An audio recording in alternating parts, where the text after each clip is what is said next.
turn on the TV.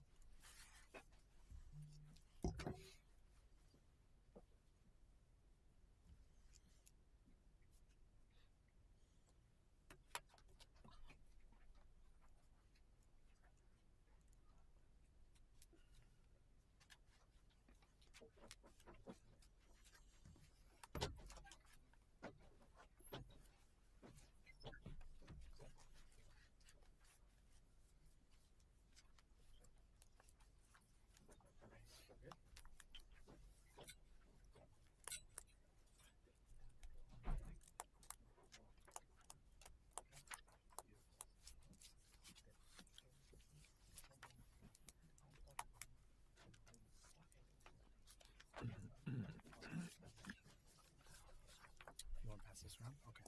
Okay.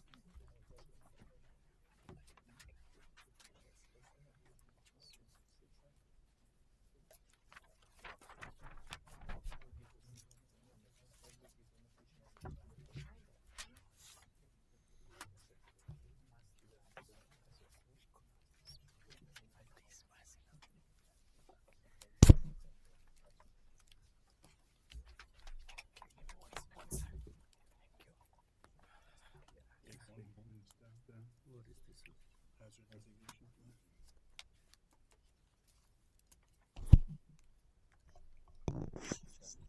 Okay.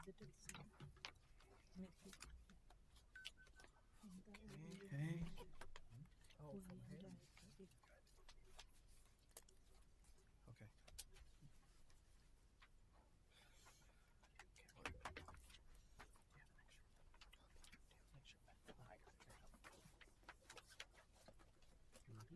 Yes. Yep. Good evening, everyone. Welcome to the regular meeting of the England Cliffs Bay and Council. Today is April 8th, 2026. It's at 6:34. I call this meeting to order. Please all stand up for the flag salute. I pledge allegiance to the flag of the United States of America and to the republic for which it stands, one nation, under God, indivisible, with liberty and justice for all. Before moving forward, I would like to take a moment to recognize the passing of two respected members of our community. Mrs. Joanne Henkelman, the mother of our Chief of Police, William Henkelman, whose love and guidance helped shape a son who served our town with honor and dedication. And another, the gentleman passed away a couple of days ago, Mr. Orel Villari, who faithfully served our community as vice chairman of the planning board for over 5 years. He is survived by his beloved wife, Mrs. Maria Villari, a former council member who continues to serve as our town as current planning board member. At this time, I respectfully ask that we observe a moment of silence in their memories for 30 seconds.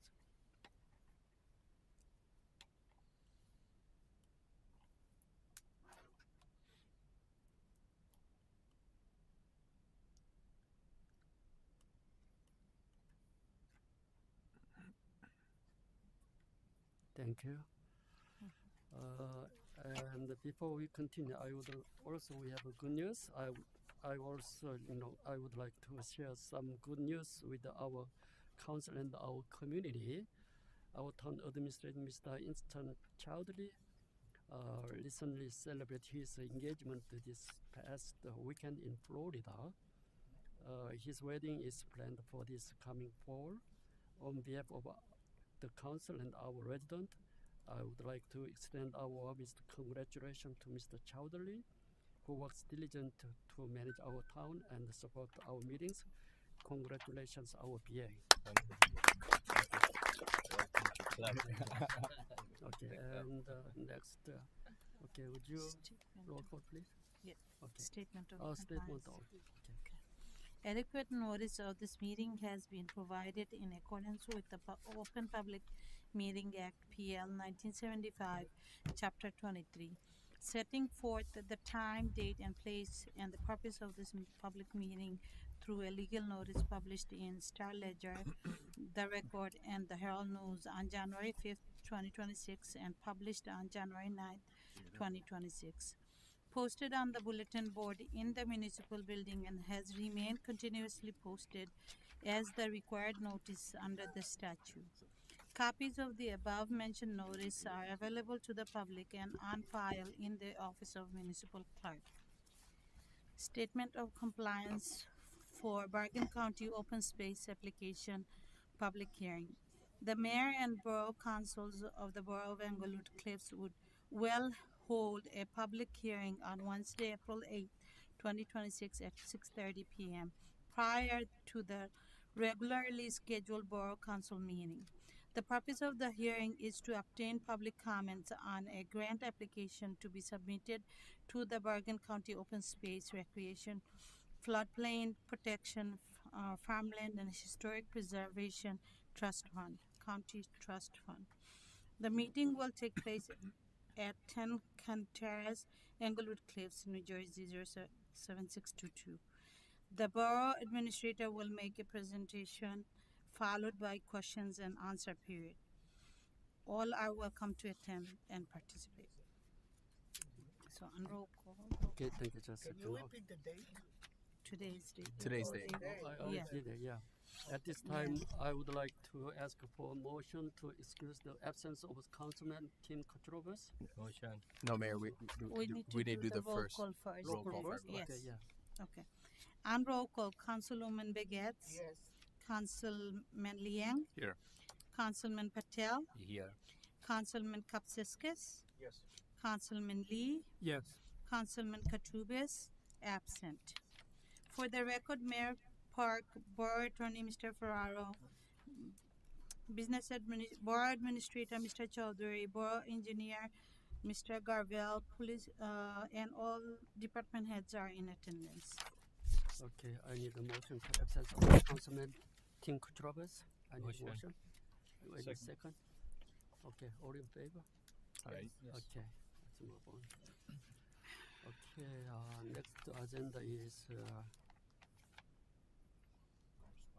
correspondence and communications. Okay. BA, would you take care of the Bergen County Municipal Club Association? Yeah. Matters? Mayor, on another good news, we received a correspondence from the Bergen County Municipal Clerks Association that submitted a letter and a certificate of recognition recognizing our municipal clerk, Beauty Nadeem, for 5 years of dedicated service as a registered municipal clerk. We're proud to have her on our team as well with the experience that she has. She's been turning a lot of things around, but her association sent a letter to your office as well as to the governing body congratulating her for doing great work and representing the borough of Englewood Cliffs. Thank you. Congratulations. Yeah, you can clap. Yeah. Okay, congratulations, your 5 years of the Thank due you, Mayor. diligence service. Okay, congratulations one more time. And then what is the Bergen County Open Space Trust the Municipal Program Grant? Would you take care of this? Yeah, one, so I'll start off and then I'll hand it over to David. Earlier today, or earlier in the meeting, you heard the statement of compliance to hold a presentation and a public hearing on the grant, open space grant application for the tennis court renovations. But as I talked about in the last council meeting, the borough of Englewood Cliffs now is targeting grant funding sources. We submitted a grant application for NJDCA LRIG, and now we're coupling that with open space. And the purpose of the application process for Bergen County Open Space is that you need to have a presentation followed by a public hearing where the public has the opportunity to ask questions on the application and as well as the project in general. We advertise this to the papers as well as on our website, and the engineers will present the concept plan and talk about the tennis court renovation project. Now, this is all in its infancy stage, which is quite common as you're drumming together your application. This is nothing is concrete in terms of the finalizing the plans, but we needed to have an idea of what we were going to do. And the tennis courts, if you're aware, and residents have talked about it, is in need of replacement and repair. Is the only piece of amenity at the park that hasn't been taken care of. We are in the midst of still negotiating with CNBC for a long-term lease arrangement, because we need to make the lease arrangement line up with the bond ordinance that we want to do, to fork the money up front for the useful life of the bond to basically match up with the park amenities lifespan, which is about minimum of 15 years. So we're in discussion with them, but in the meantime, that's not stopping the Borough of Englewood Cliffs to get the grant funding that they need to get to line up the project while we're having that discussion. And we do thank members of the public for raising this concern to us and talking about this project, to not forget about that and basically take care of what we need to take care of at the park. So with that being said, I could turn it over to the engineers, Fast Tech, David Garval, to make a presentation. I will be sharing the screen for the concept plan. The concept plan is on the website in the agenda packet as well, but I'll share it right now on the screen for those that don't have access to it right now.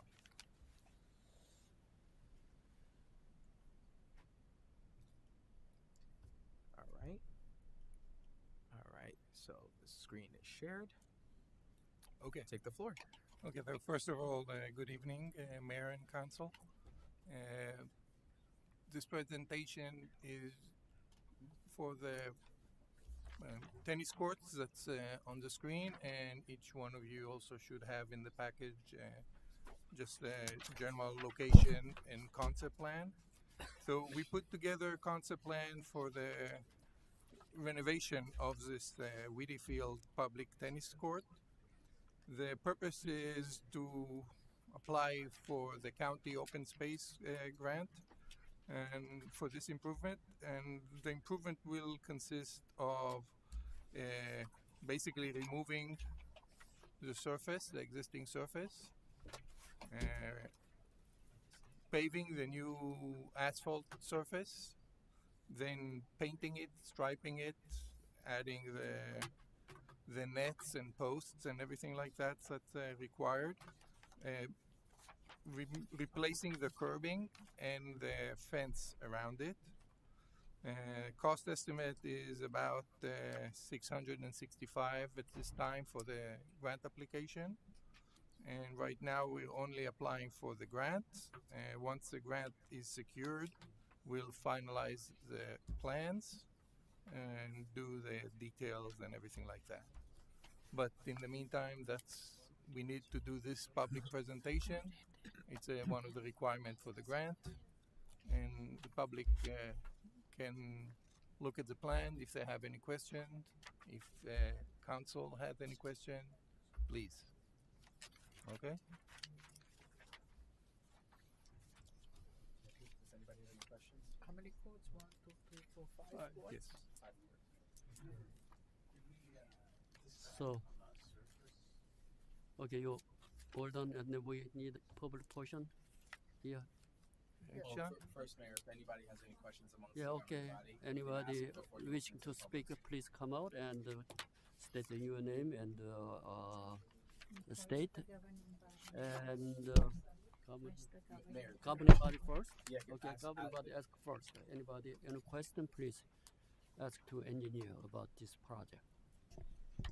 Are there any provisions for obviously a sport like pickleball is very big, and I know tennis courts are easily convertible to that. Is there any?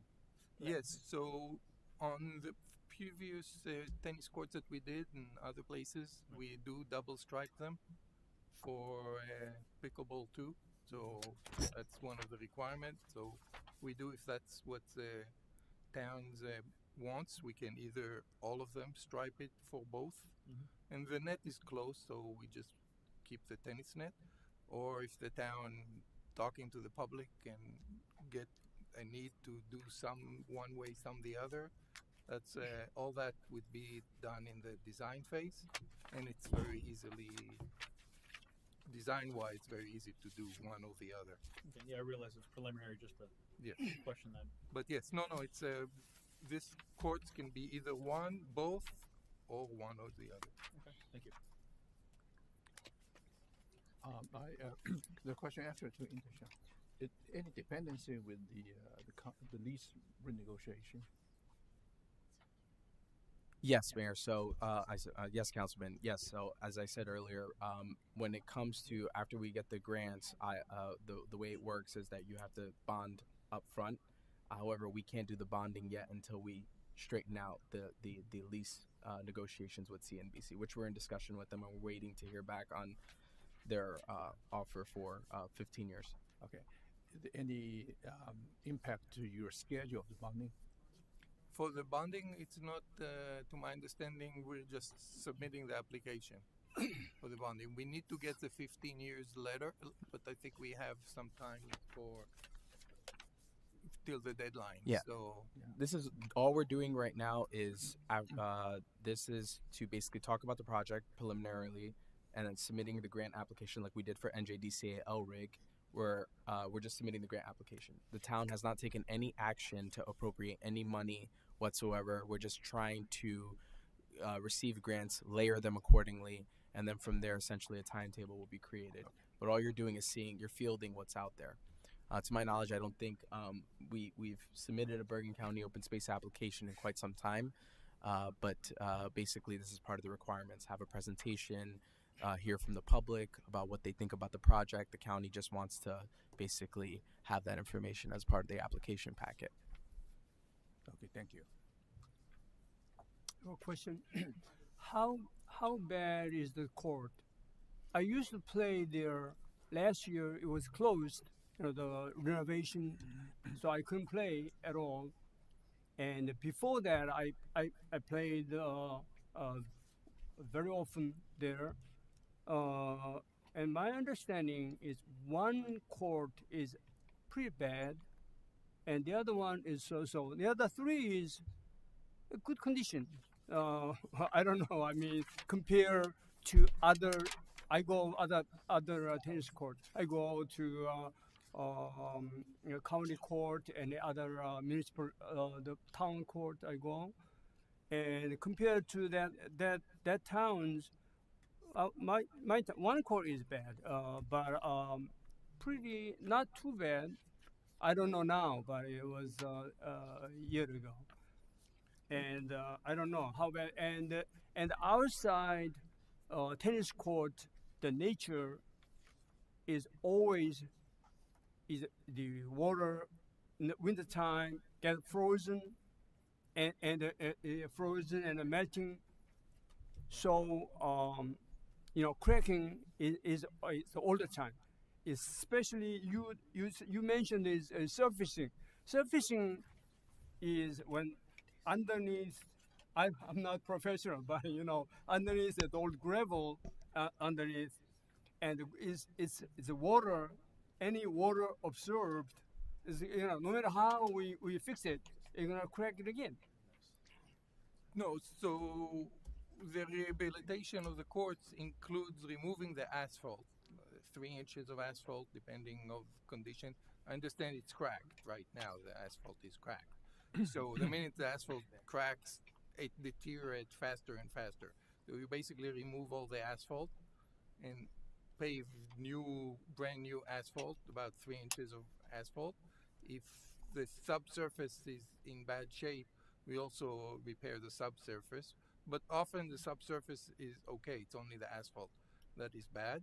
Then replace, and then you put the paint layer on it, which is not a structural element. It's just for looks and playability. But the part that is important is the asphalt, the new asphalt on it, and asphalt typically would last 10 to 20 years. So, that should be a good condition court for that future. Thank you.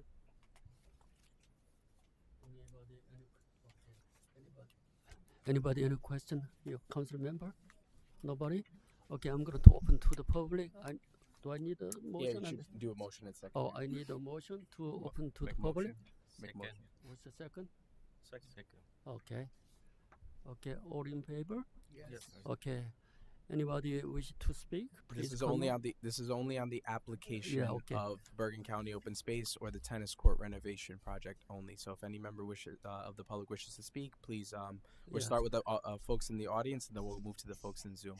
We see Mr. Geiger there. Okay. Come on, Mr. Geiger.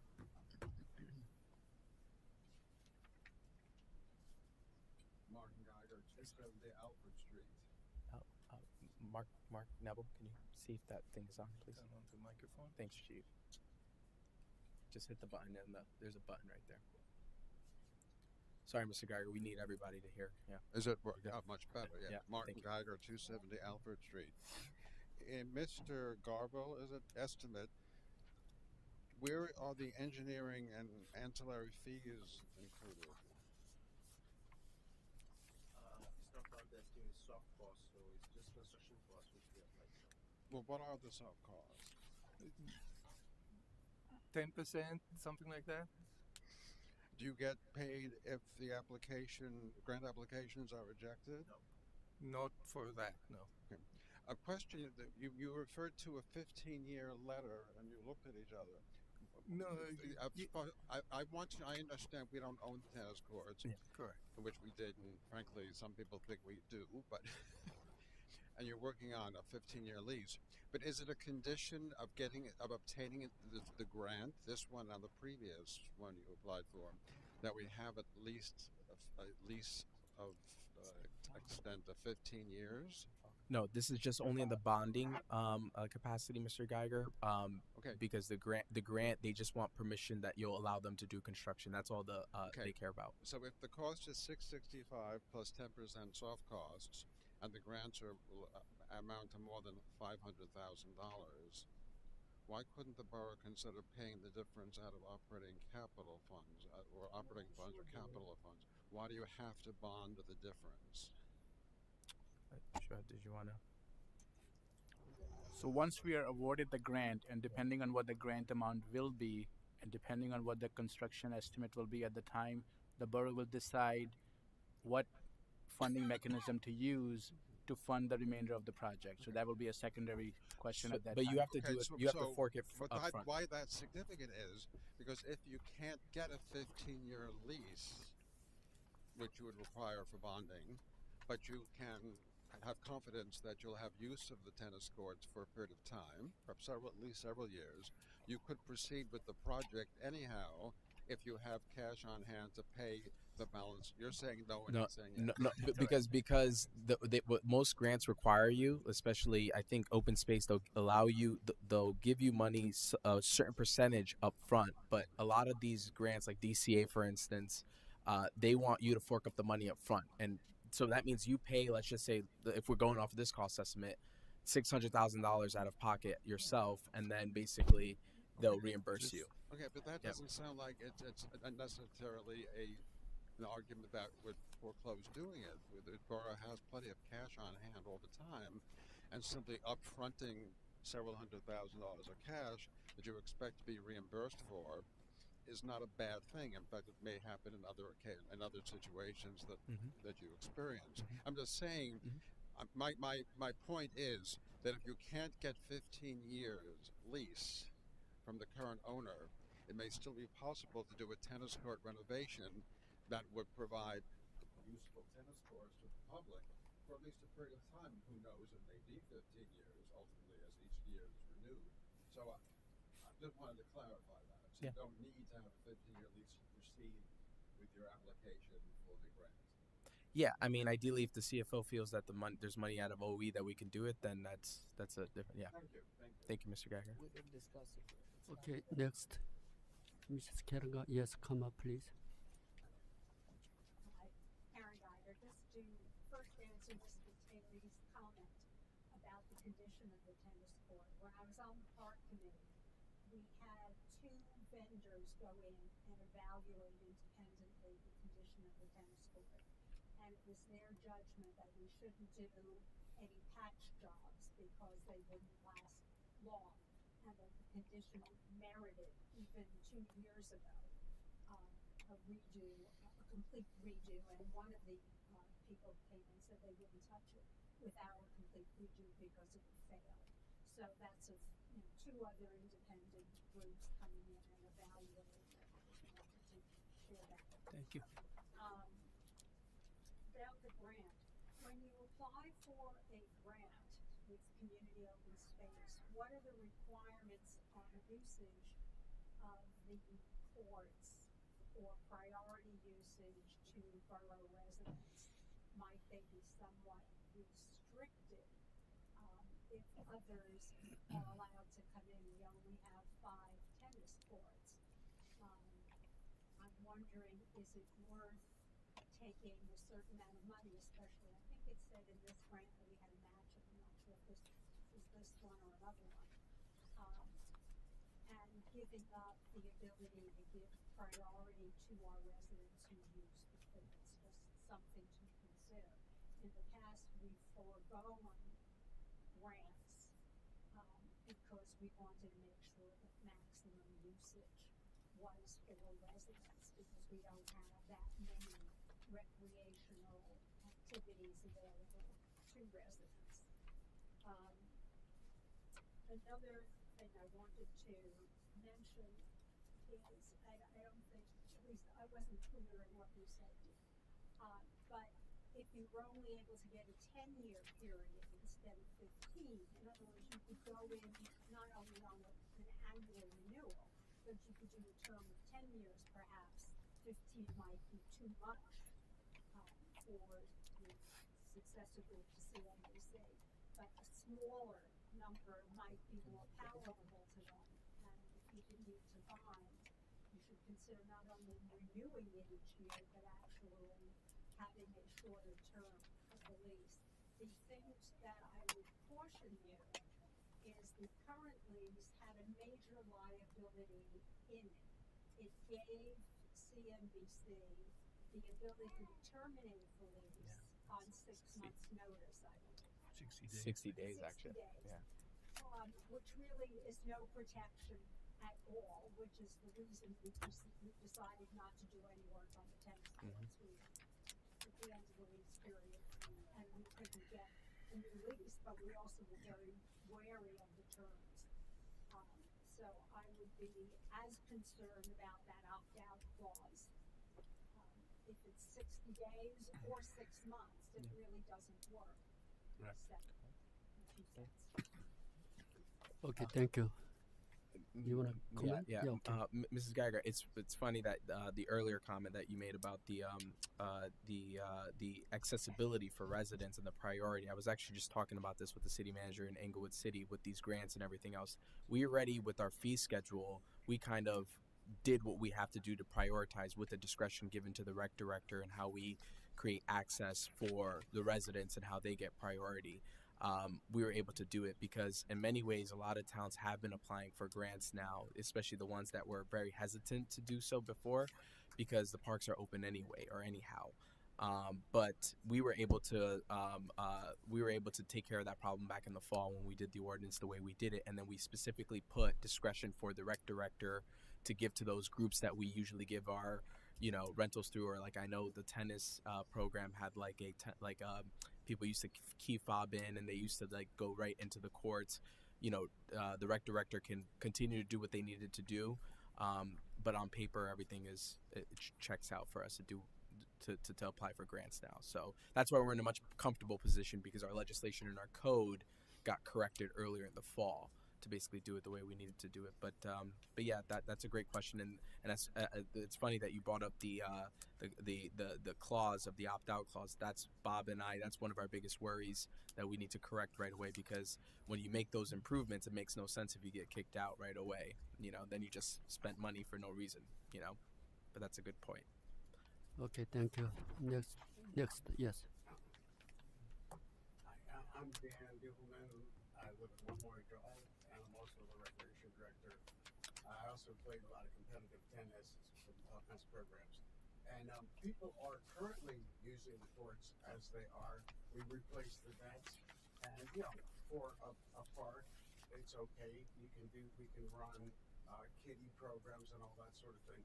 But the vision that we talked about for the future was to have courts equal to what Englewood Cliffs other, means is a brand, and it's a revenue source.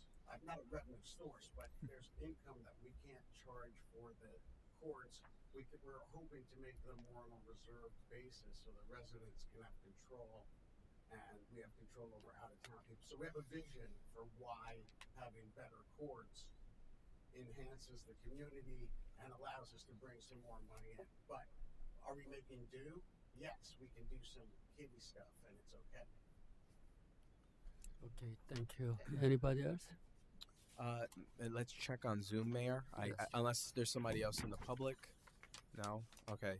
At this time, if somebody from the public wishes to be heard on Zoom, please unmute yourself or try to get our attention somehow so I can unmute you. I do have the screen shared for everyone to just continue to reference to, so just give me a moment if you wish to be heard on this topic on the open space application for the tennis courts.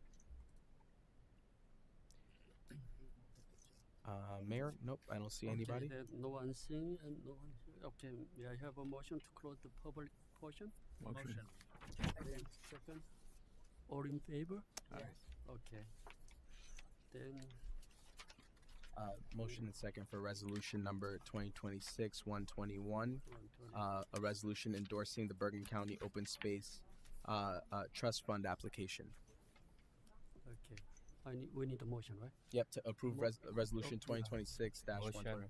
Second. Okay. Motion by Councilman Patel, second by Councilman Lee and Councilman Kapsaskis. On roll call? On roll call, Councilwoman Begets. Yes. Councilman Liang. Yes. Councilman Patel. Yes. Councilman Kapseskis. Yes. Councilman Lee. Yes. Councilman Katrubis absent. Motion carries. Okay, thank you. At this time, it is not listed on our agenda. I would like to recognize our basketball and cheerleading volunteers and the participants for their hard work, dedication, and team spirit. Your contributions make our community proud, and we truly appreciate all that your job. As your name is called, please come forward to receive your certificate. Okay, please. They are here, right? Dan, Yeah. you want to You run wanna the call him, ceremony right? with the mayor? And then we'll take a group photo at the end, but do we have all the parents? Or Yeah. Why don't you call them up? Yeah. We have a lot more than who are here. okay, so if those are not here, then we can give them out a little bit later. But let's give them out to the folks that are. They are not here? No, there's some here. Okay. Oh, why don't you just put a couple of them to them? All right. Get the transport. Okay, why don't you come up here?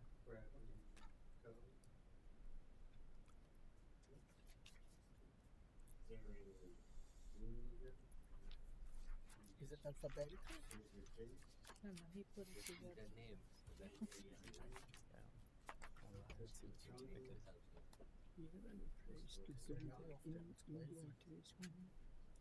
Doesn't seem like everybody.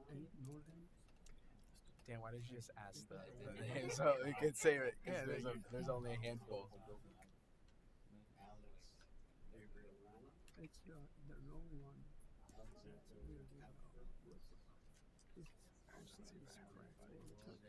You cannot play another time. I know. You cannot play radio. So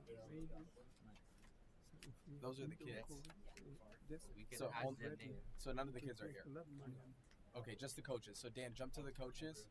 We'll distribute the kids ones at the end of the year. Okay. Mayor, so you can say that the coaches are here. Yeah.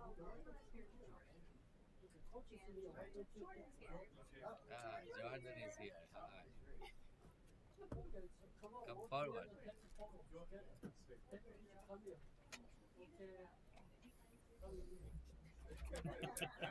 Councilman Kapsaskis, do you want to just go down as the rec chair?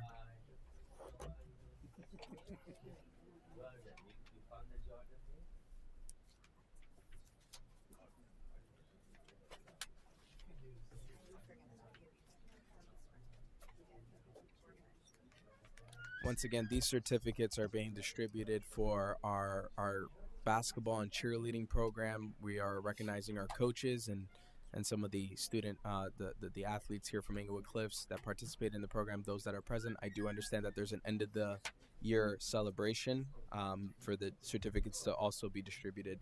But we thank our coaches for volunteering their time and also helping out for the program.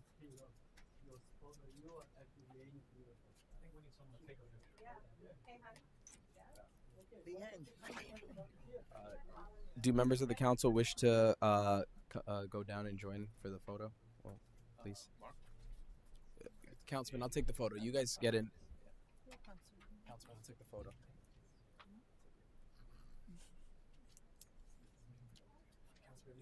Right.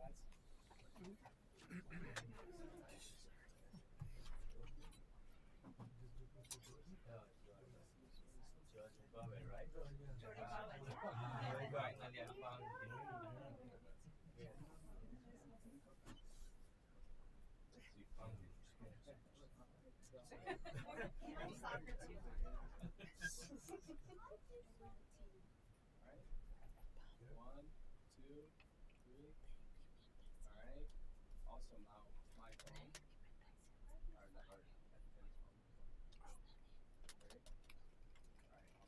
Thank you.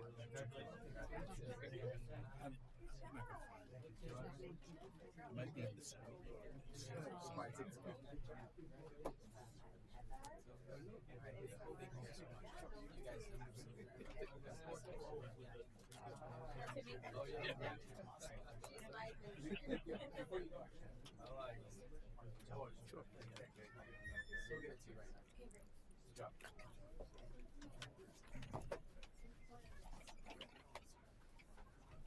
It should be on the You said EIN number, right? Okay. Department head. Yes.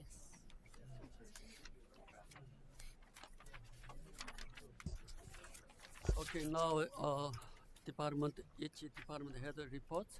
Okay, start administration. PA starting first, then borough attorney and borough engineer. Okay, why don't you go ahead?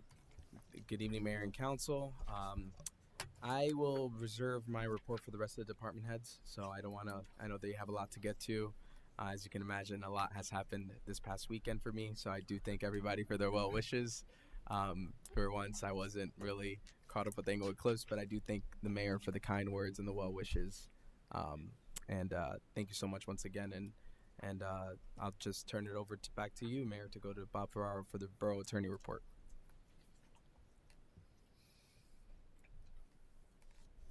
Thank you, Mayor. So the council has moved in a business-like fashion to attempt to resolve litigation in which the borough was engaged.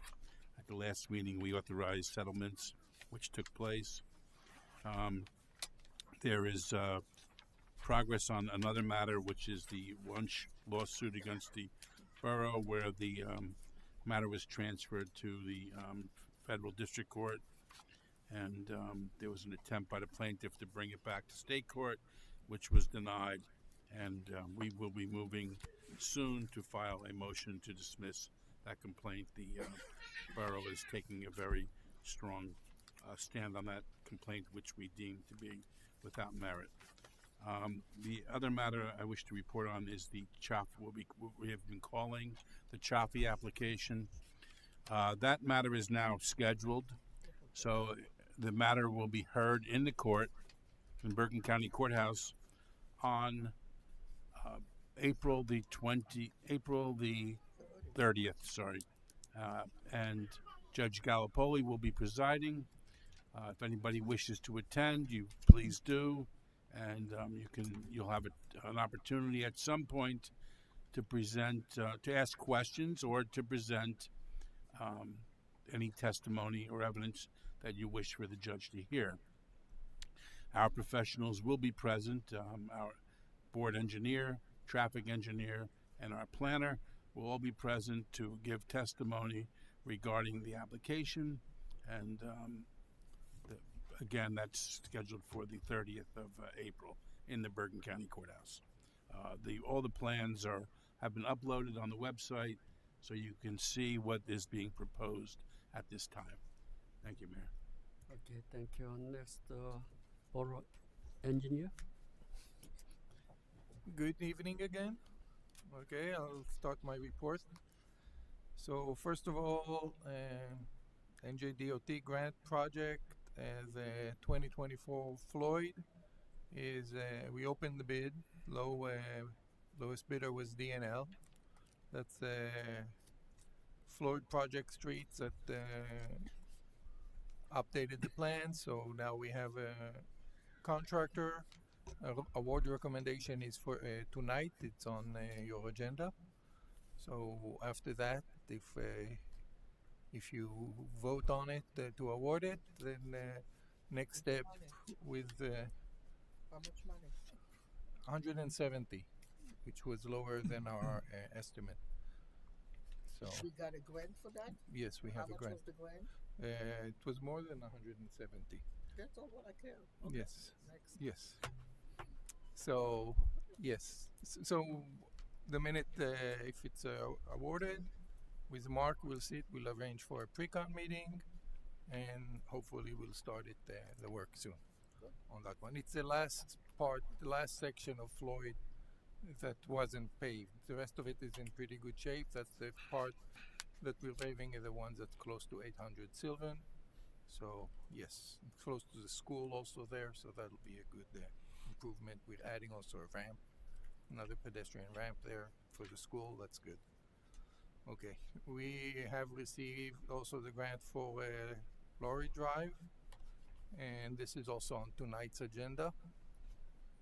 And I hope to get it designed and out to bid, by the end of spring. And the third one is the 2026 roadway. It's also on tonight's agenda. We have the bond. We received we opened the co-op information, also lower than our original estimate. We videotape, our engineers videotape all the streets in town. We did a table rating every street and basically checked on the 7 streets that Mark proposed here. We assessed all the condition and we agree. So the streets are 2nd Street from the power limit to Irving Avenue, Ash Street from Jenkins Drive to Dead End, Center Street from Jenkins Drive to Van Nostrand Avenue, then Sherwood Ave, and New Street, Clandine, and Khan. Here, all of them from Hudson Terrace to 9W. Those are the streets that we're proposing and are going to be mill and paved per your award recommendation.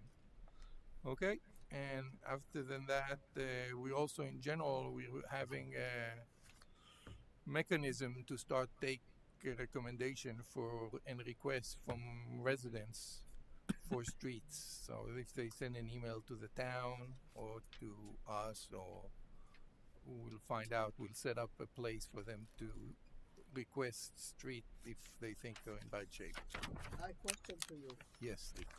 This you're talking about doing new roads, correct? Correct, mill and pave. Okay, I hear names here that they have sewer system problems.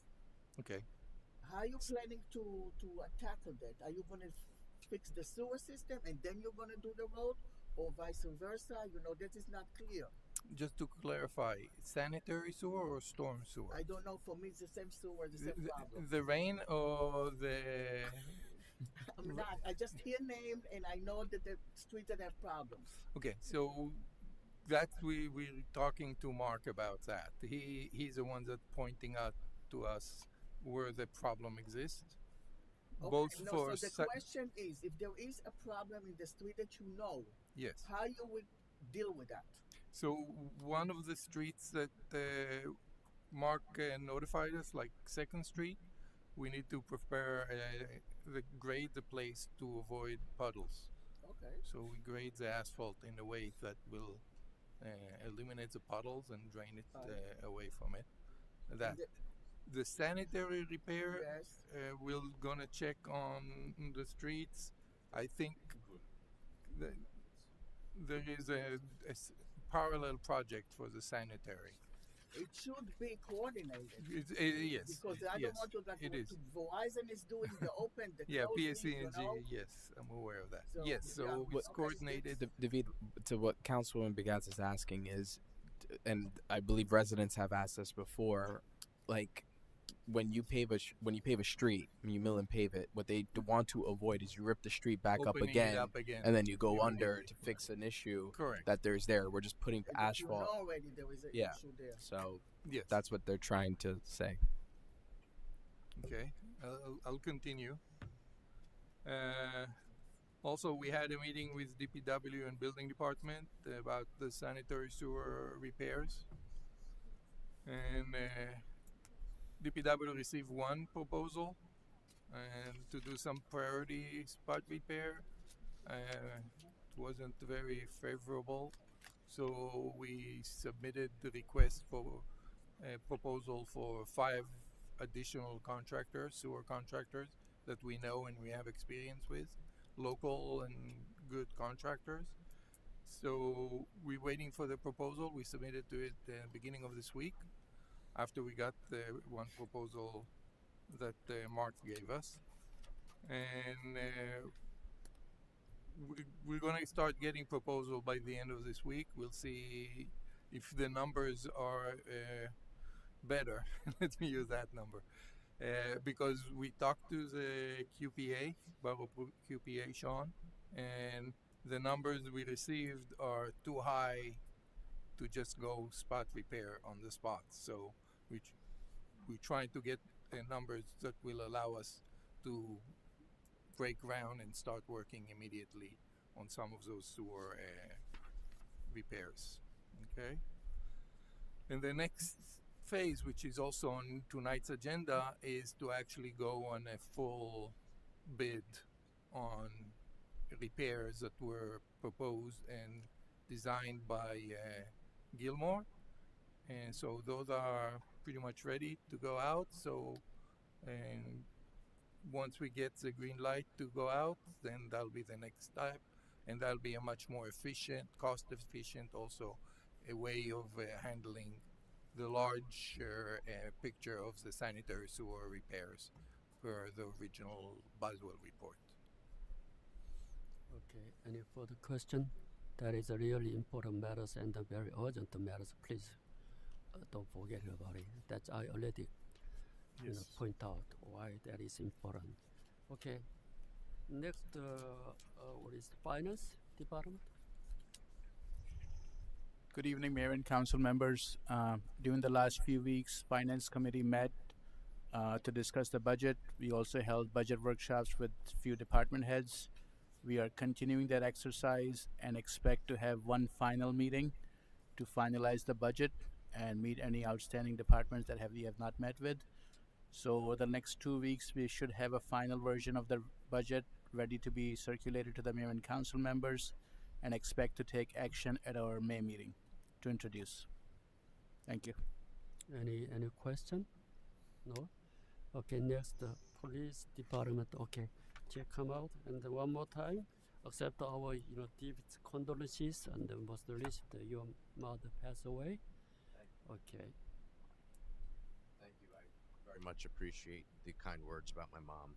All the text messages, phone calls, emails, sympathy cards. Really, really touching all the support I received. So thank you very much. On the heels of losing Captain Wicker, it's been a tough start to 2026. My best friend and then my mom 35 days apart. But I do appreciate the support, truly. Happy Easter to everyone. Happy Passover. Hope everyone enjoyed the holidays.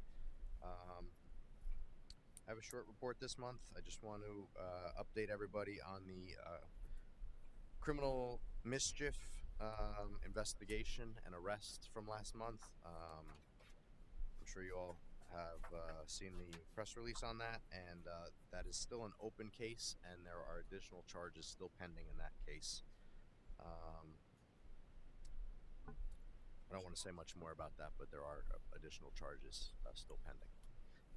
Unfortunately, yesterday afternoon, we had to seize a canine from one of our residents. The family dog has bitten a juvenile household member twice.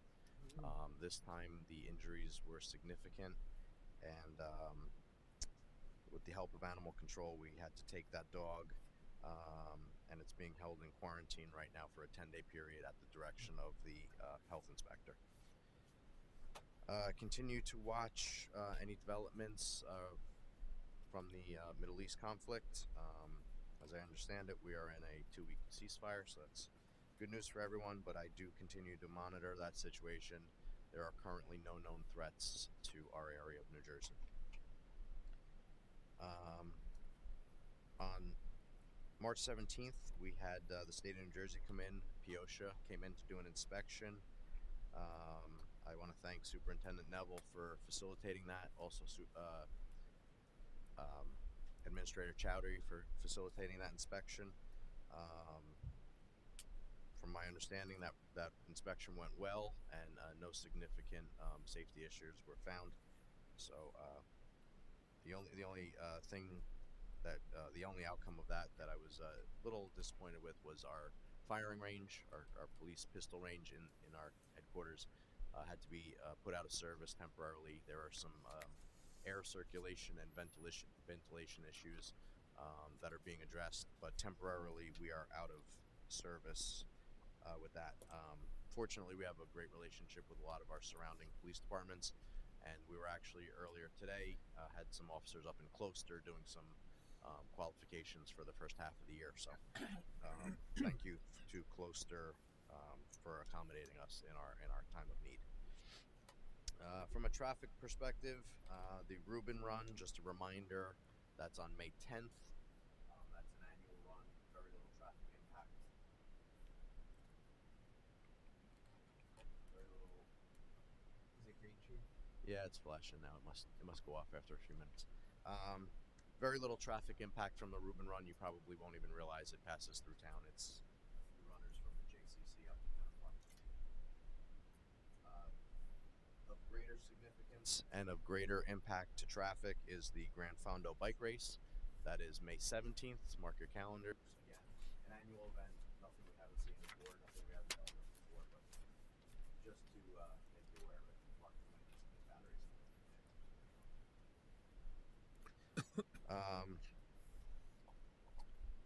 The Breaking AIDS Ride, yet another annual event, is way off in October. Sean and I received an email on March 20th. I'm sure you forwarded it on, but just mark the calendar for that. So. Yeah, there's no street closures. Correct. No street closures on that.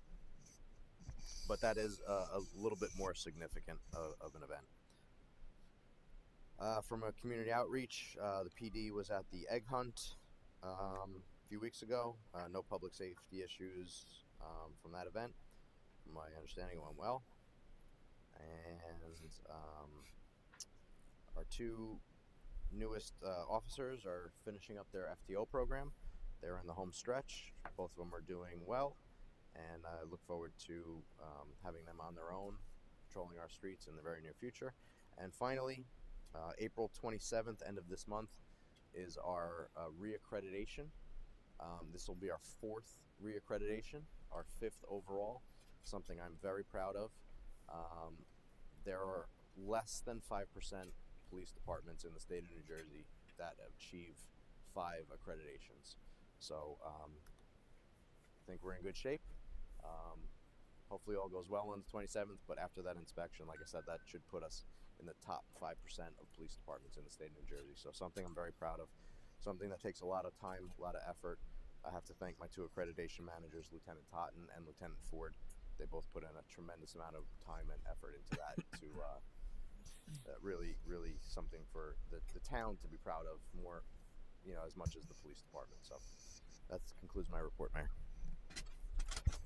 Okay, one more time, thank you. Anybody, any question? Oh, yes. Yeah. Camera at the park. Yes. Where does it stand? Yeah, I know. Chance to work on that. Okay. We did back in the fall. There was supposed to be some money. There was supposed to be some money through capital and the park renovation for the Alpar cameras, but that I think is different than what you're looking for. You're looking for actual video cameras in the park, Yes. which was connected to the police department, not yeah, everyone. yeah. That request is only from last week, so Oh. that was during my absence. I haven't had time to look into Okay. it yet. Chief, can you just for folks in the public, what the councilwoman's referring to, can you just brief the public on some of the incidents that Sure. have occurred at the There park? was That's why. apparently there was somebody on a ATV or a quad type vehicle doing donuts on the park or something. We do every shift we do checks. We log it in our CAD system. Unfortunately, that something like that can happen in 30 seconds. If we're not in the right place at the right time, there's just no way. So the request was made for some video cameras in the park. It's something that was explored in the past, and there was some pushback on it. But if it's something that you want to revisit, that's fine. Okay. Thank you. Okay, thank you. Mayor, just two notes for Chief Hinkleman.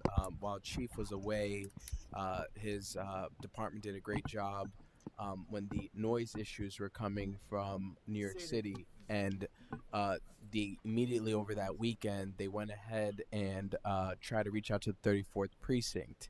Obviously, they had no answers. A few of the lieutenants went ahead and then put a 311 request.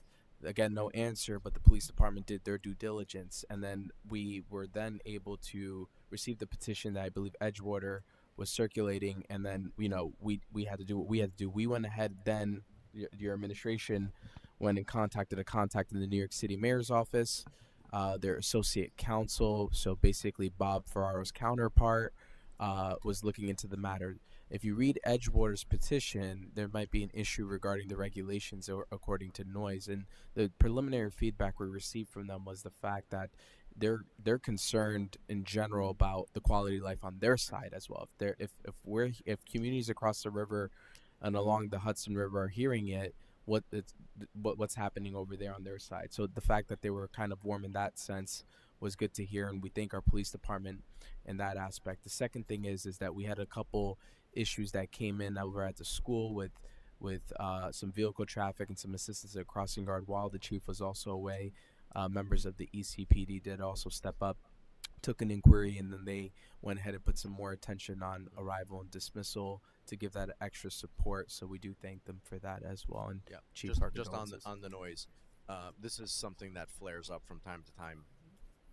We've been dealing with this for 20 years on and off, depending on what nightclub is across the city or what car club is meeting, or so it does flare up from time to time. We do have a direct phone number to the 34th precinct. Unfortunately, they're pretty busy over there, and they can't always prioritize a noise complaint, but we have had success calling them in the past. It was just on that one weekend, no luck on that one, but we tried. Yep, and legal's looking into that situation as well. So once we hear back, we'll obviously share it with the community as well. But everything is out there, and we're doing everything we can to solve that issue. Oh, okay, thank you. OEM, please. And it's been horrible in Edgewater too. Really, it's pretty bad. I actually do not have any additional report. I just want to see if there are any questions on the HMP. I gave everybody a folder. Hopefully it was there at your seat. There's a Q&A sheet, so some common questions are answered. But the plan is there as well. That's just so we continue to get access to the grants that we want. It's just something we have to do, but there is some interesting information in those packets. If you have a briefcase or a bag, if you want to keep that in there, such as population growth, how much of the land area is commercial versus residential, just kind of boring statistics stuff that you may find useful 6 months or a year from now in your briefcase or whatnot. Any questions with it? No? Anybody? Okay, no? Thank you. Thank you. Okay. Next, fire department.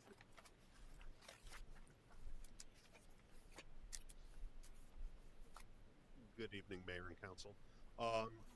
Firematically, the fire department was actually quite busy in the past couple of weeks. We provided mutual aid assistance to both Cliffside Park and Fairview for some fairly large fires that they had.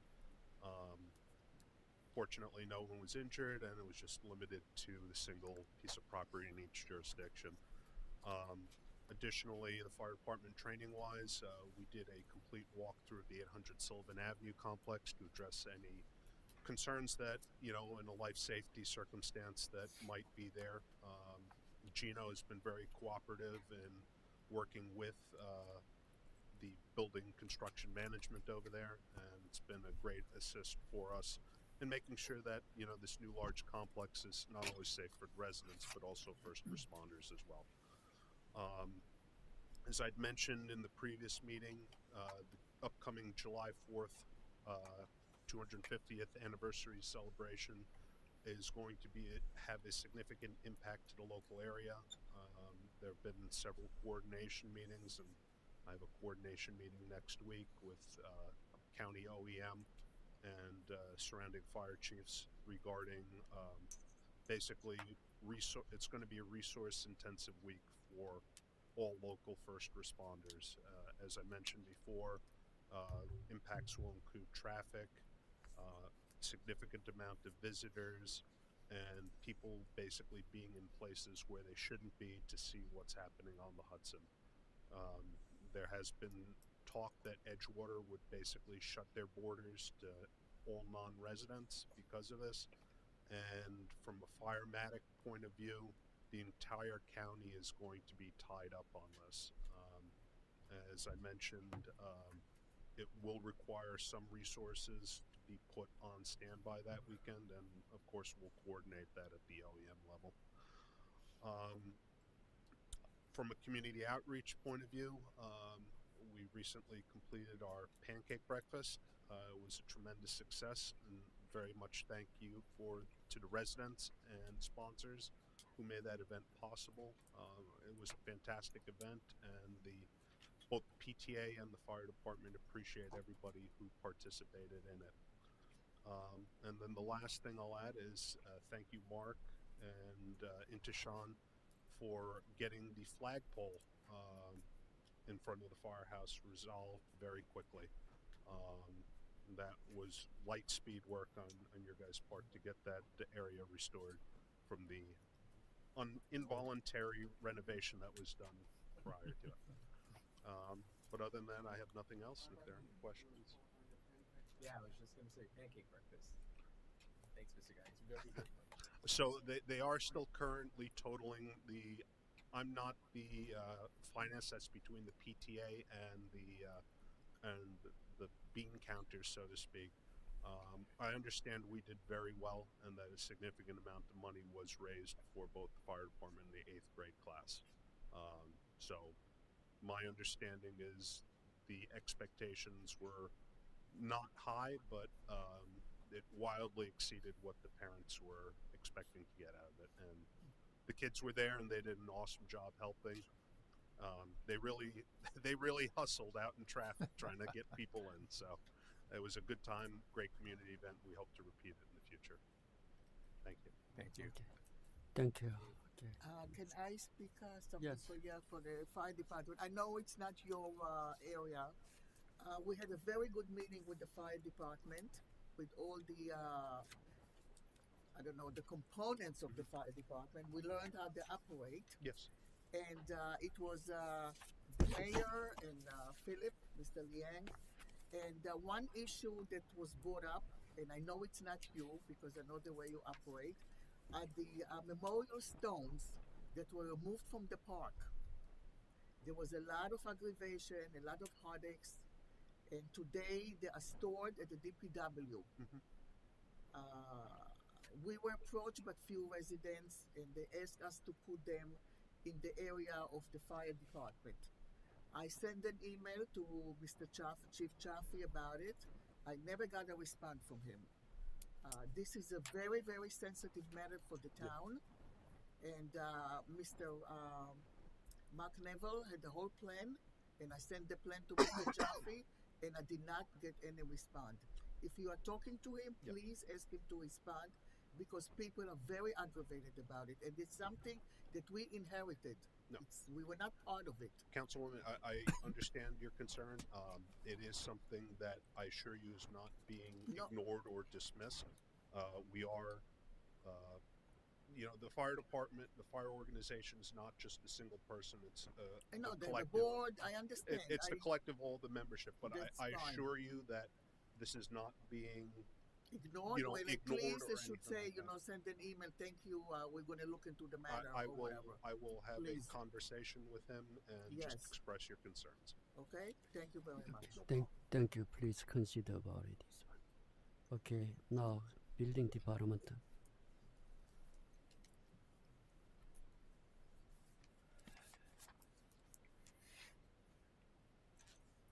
Okay, good evening, Mayor and Council.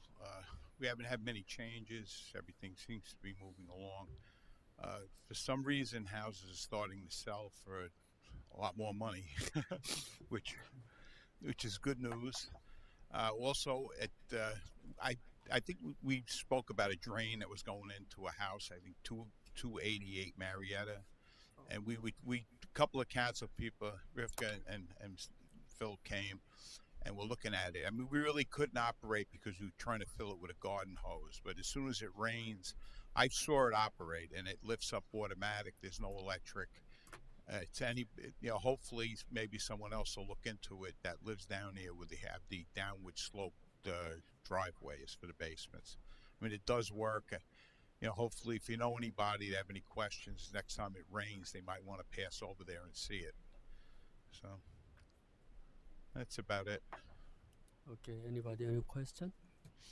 No? Okay, thank you. Okay. Jim. Thank you. And the DPW, Mark Weber.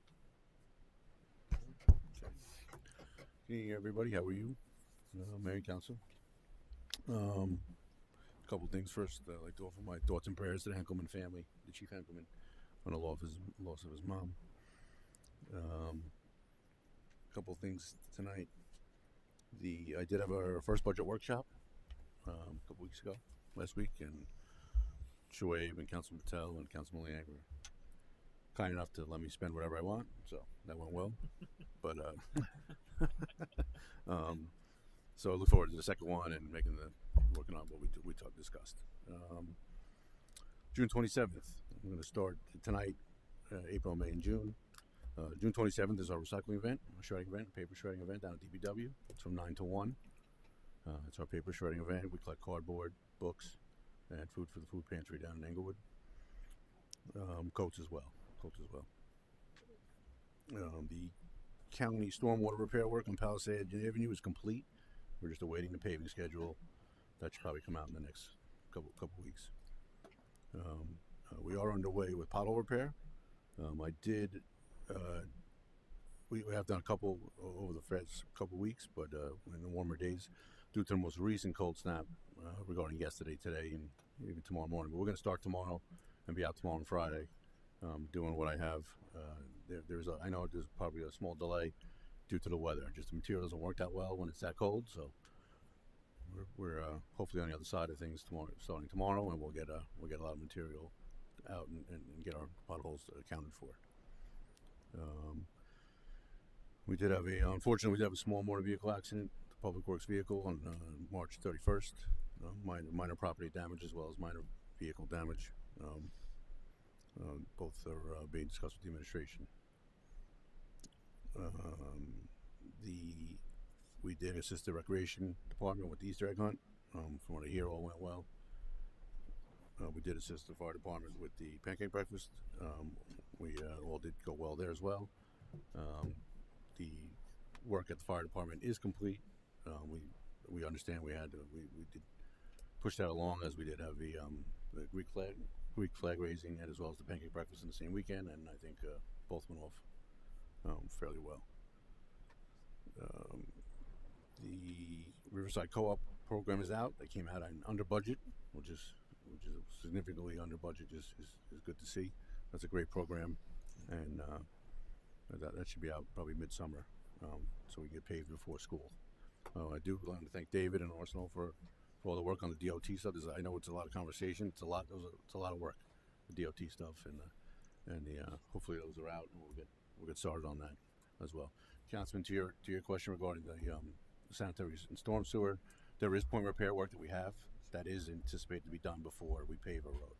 Yeah, our stuff we can control. Sometimes PSCG comes in and does their gas main work, but they're ultimately responsible for that road. But yes. Okay, as long as it's coordinated. Yep, you don't we open coordinated and close put one in front of open the close. one in front of the other. That's all I have. Any further, any question, council members? No question, and then you want to. Mayor, 1 second. Mark, can you talk a little bit about in terms of the getting the park ready for the season, opening the tees on the batting cages? Sure. The the curbing, Johnson Avenue curbing, plus yes. residents have asked about the access point to the playground area, things Right. of that nature. If Those you could just three, right. report on that a little bit, please. No Thank problem. The parks are open. Spring cleanups are just about done. Little League actually starts this weekend. We'll be ready to go. We do have some items left over from last year's program regarding the entrance to the batting cages, the entrance off the park. The two last park benches we have will be installed by the week's end. That's going to happen this week. The contractor wanted to work furthermore into the weekend, but with Little League opening, I pushed them off till next week. So we'll get all that done in the near future. But they are the larger end of things regarding the curb, but that'll be done soon enough. Yes. Okay, thank you. Next, recreation department, please. Mayor and Council, wanted to give you a little report about where we're at and what we've been working on. The summer camp, last year I started May 12th, and we were really focused on compliance and infrastructure because nothing was really in place. So we were building the plane while flying it. We have established the onboarding protocols, the background checks, and the hiring of a team from scratch. So last year was about success, but this year we're really trying to elevate the program. So we're fortunate that we have two great leaders as the camp directors, and the goal is to rethink the activities, and instead of just providing some oversight to and curating some activities, we're raising up the quality and rethinking the camp with in mind our fiscal responsibility, which is to create budget neutral programs and high quality care. So that's what we're working on the planning stage for that, and we're doing really well towards that. And the activities that we're planning for this year are changed and improved. So also the administrative side, the BA has given us that direction to really improve, and that's why we went to the Edmunds software, and that's been very effective and interesting for switching over for the programs, but we're also using it for facilities management. So that comes into the tennis courts and the added flexibility that we have for building for the future. So some of the software is designed to help us rethink those issues like the tennis courts and how we book them, and provide options that towns are doing successfully elsewhere. And then as far as maintenance of the facilities, we've been working with DPW. We did replace the tennis nets, which is a big difference from last year. So just that little improvement. The patches, I totally agree, are not worth doing, but the nets were a good investment, and people have already told me that they've noticed the difference, and of course, it's great. We also got soccer nets thanks to our rec chairman, and they're due to be delivered tomorrow, I believe, and we're just putting them together. So that was a great collaborative process. And then the other thing is that we're working on the concessions operations, which is the RFP is live. And that's really important because it's important that we're compliant with the constitutional, requirements from the government. And so it's a great thing. Even though it's a difficult process, it's really raising us up to the next level. And also, Yeah, so that's that. Then the winter recreation programs we found were really good participation. That's why we're giving out so many certificates. There were 100 kids traveling recreation basketball, 20 kids in the basketball clinic. That's young kids. The cheerleaders was a great idea. The BA incorporated more of a volunteer program. So it ran through rec and we supported it, but they really ran it themselves. And it was excellent because it gave the girls another option. And then we also, surprisingly, the Tai Chi and the senior fitness has over 40 people involved, so we're getting good involvement from that. So that represents about 30,000 in gross revenue. So, as the councilman pointed out to me, those are encouraging numbers. It represents a high volume participation, but we didn't reconcile the final numbers. So we know that that represents a significant cost recovery success, but the exact implications, we're not exactly sure. But the goal is for everything to be self-sustaining, and these numbers indicate that we're offsetting our operational overhead while serving the residents. So as we finish the integration of the Edmund software, we'll actually be able to track much quicker these things as we go. So again, it's great vision by the BA that's taking us into the future. And even though the process is always a little bit, rougher than you'd want, it's really going in a good direction. Then more good news on the community events and outreach side. One thing that we did, which was nice that reflects the community spirit and the diversity of our town, is that we had Christmas tree lighting, menorah lighting, and Ramadan celebrations. And of course, the egg hunt was great. It drew about 200 people, and we had the bicycle club donated over $1,500 worth of food, and then Whole Foods got involved and helped us out too. So the next big project for the community is the June 19th FIFA watch party, and we have a lot going on with that. So in short, we're moving from a reactive phase to a proactive phase. We aren't just running programs, we're building a modernized, fiscally responsible department that provides A-plus value to the community while minimizing impact to the general fund.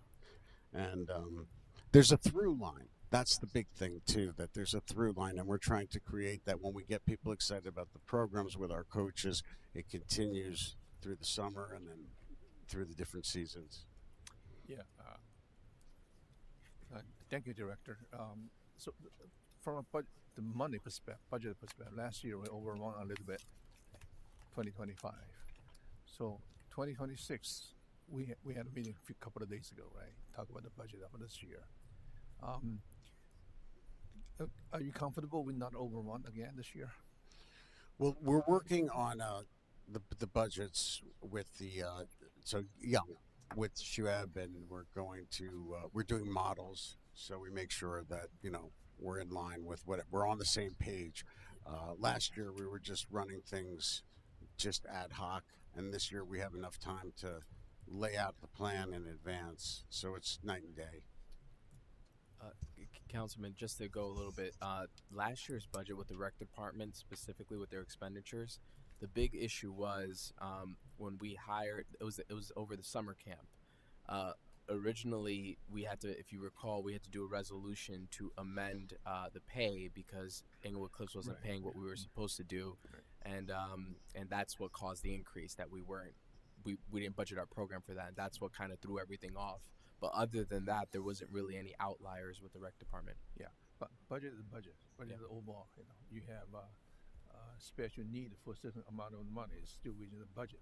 There's a cap here. So we factored this kind of elements in within this budget plan, right? So the payment for those kind of people, the resource, we do have a comfortable budget for this year. Yeah, I mean, we're also we're cutting the staff, but it's a more streamlined staff. So it's actually more effective and less people. So because last year we were in a different position.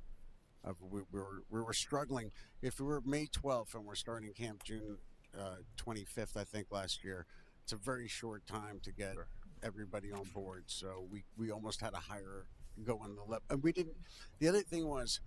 Enrollments always happen late in the year. They're pretty consistent from year to year if you look at the research. So, but they come in late. So it's hard to do the planning for the staff early if you don't know that. And I was coming into it cold. Now with a year of experience, I know that about what the camp's going to be in the range, and I'm working closely with the senior directors who have a lot of experience and they're very talented, so that there's a lot more teamwork in the planning phase, and we're able to work with the CFO and the BA to make sure that everything's in line. Thanks. Okay, my concern is here. Last year we already brought in issue.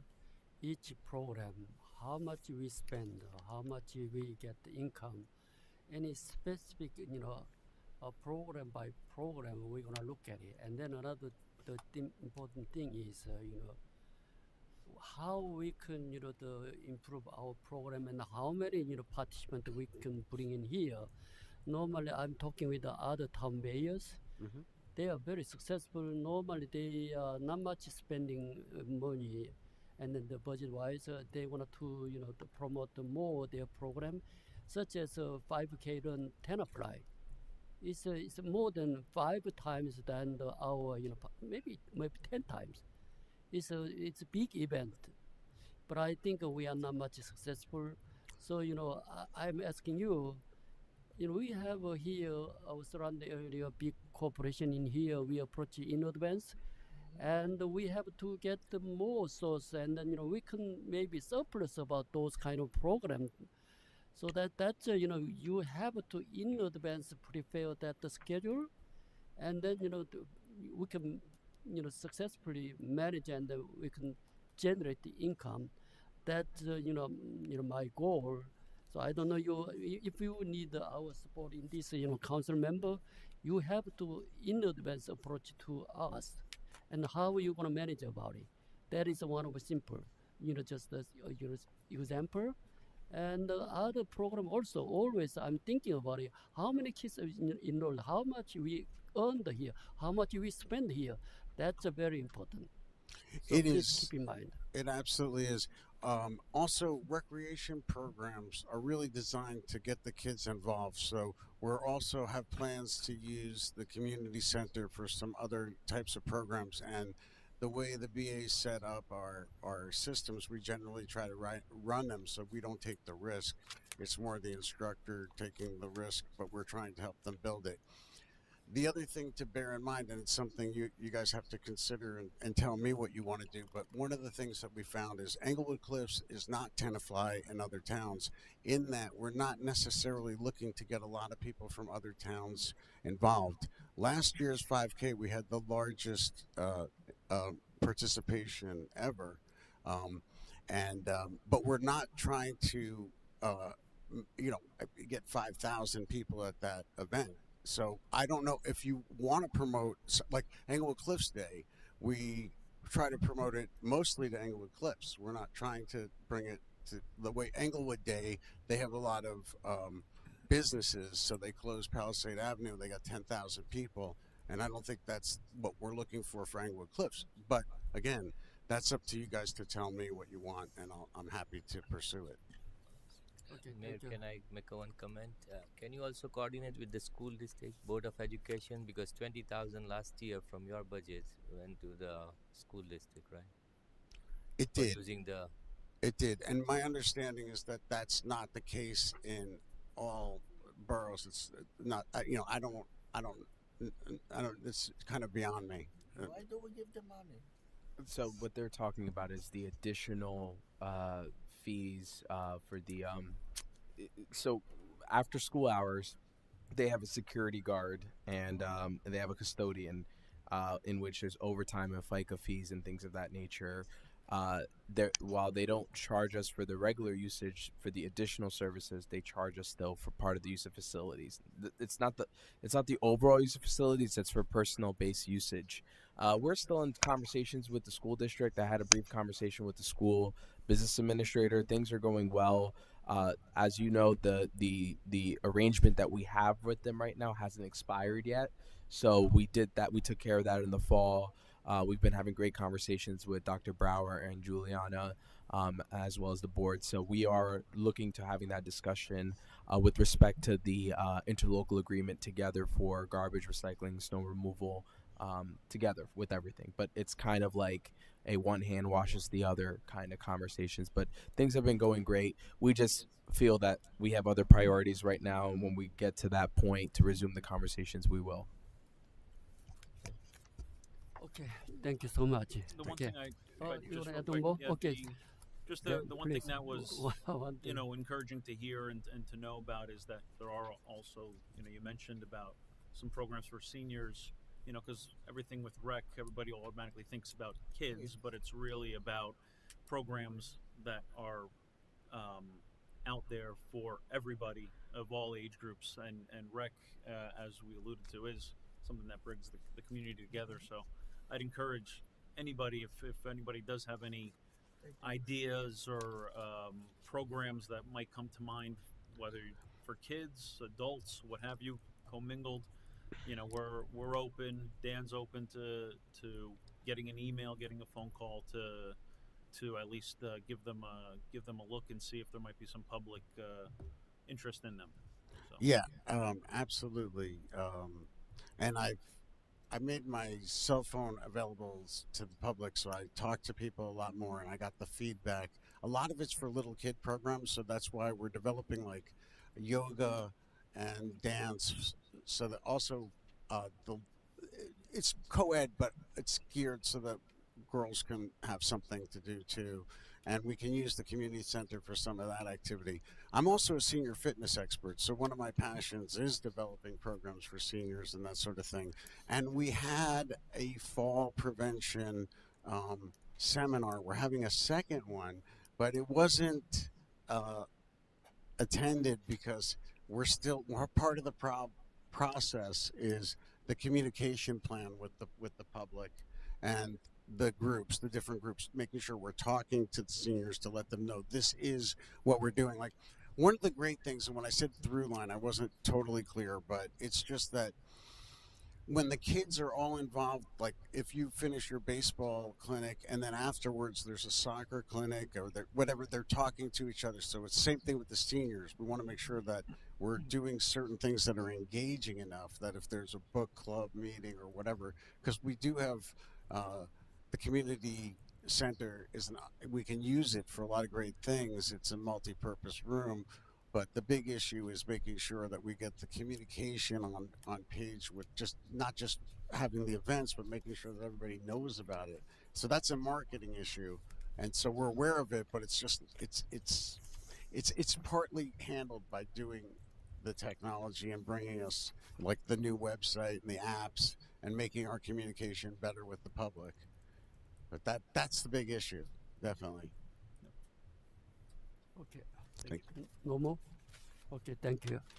Okay, next agenda is public hearing, right? Public portion. Okay, I need a motion and second to open public portion. Second. Second, all in favor? Who motioned it? Who motioned it? Councilman Liang, I Okay. seconded. Okay. Motion by Councilman Liang, seconded by Councilman Patel. Any member of the public wishing to speak, you can come out and state your name and state, please. We'll start with the folks in the audience here present, and then we'll move to the folks on Zoom. Mayor. Audience No, first, right? I said audience first, and Yeah. then Zoom. So Mr. Geiger rose his hand first. Mr. Geiger. Martin Geiger. I would like to reiterate the concerns that Councilwoman Biaggi was raising, and they've been raised before. I don't understand why we don't have a map of the town where you can show, just like you showed tennis courts on the screen, a chart that highlights the streets that you intend to repave, and then the streets which are going to have sanitary stormwater sewer repairs. I believe the stormwater sewer repairs are 2.4 million. You mentioned Gilmore, but I thought it was Boswell who had done the initial investigation of that, prepare that report? Are we clear? Is it Boswell's report? that we- Boswell did the report, and the plans for the repairs were done by Gilmore. Gilmore. So we know that was the June 2024 report. I think it was the one you released last summer. Yeah. So that's this report. Okay. How many miles of streets do we have in Englewood Cliffs? Do you know offhand? 2.3 square mile, right? No. Oh, lane miles you're talking about. He's How talking many, about lane how many miles. road miles? of 22. street- How many? 22. 22. Right. It just strikes me as odd that the public has to notify somebody or call when there's a pothole. I know you have great crews that come around. They come around today to do recycling. Wouldn't the drivers notice there are potholes when they're making their rounds for 22 And miles? they do. And they do. They do. Oh, the police department would notice. There's a pothole at the end of. I don't think it's been reported. I mentioned it to Councilman Kapsakis. There's a recurring pothole every year or two. Not just a pothole, but an uneven surface when you make the left turn from 9W North into Middlesex. Yes. It's rough. And it usually gets worse before it's addressed. So I don't know if you have that on your list, but if you don't, I'd appreciate your putting it on the list. You mentioned, Councilwoman, you mentioned the police chief, something about cameras in the park. Could you clarify, has a decision been made to put cameras in the park? We discussed it, and when we're going to know money, whatever, you're going to get a resolution. This is the way it works, correct? Very good. You're looking for the resolution. Mr. We're Geiger, not there yet. to clarify, a direction went out after the incident occurred when we learned about the incident to just get quotes to review. No decision has been made, no discussion has been made, nothing's been presented, but the police department was directed to conduct research on the issue, just so we have it. I just want to say. Thank you for No, we learned the reinforcing. process already. Thank you. In the park at Woody Field, between Johnson Avenue and the park sidewalk, the new walk, there's a grassy area. There are trees that have been planted, and then, but it doesn't seem to be grass there. It's much better than it was when the park was originally opened. And we had that netting that people complained about. I guess that was mesh. But has it been? Will it look like grass at some point? It will, Council. It will. Okay. It will. It will. Mr. And will the water fountain? Has the water fountain been reconnected yet? Yes. The water fountains have been replaced with water bottle filling stations. It's There's been replaced? Yes. Okay. And there was something else. Oh, a couple of years ago, the council voted at your request to move the sign at Veterans Park, which honors many of the veterans, back on the park. Yes. But as of yesterday, I drove. It's still there. It was going to. It's something you plan to do. We're going to do a planting and Very renovation. good. after Thank you so much for your attention. Thank you. Okay, thank you. Next, please. Okay, Ms. Geiger. Mrs. Yes. Geiger. Different things. I have to cross them off my list here. One thing. Went to the park and saw that there was a new plaque installed. And an old plaque was removed. I never heard anything at a meeting about removing an old plaque or putting in a new plaque. The field was dedicated way before 1991, which was on the old plaque, which I believe had the names of the people who were on the council at the time that the park was first renovated.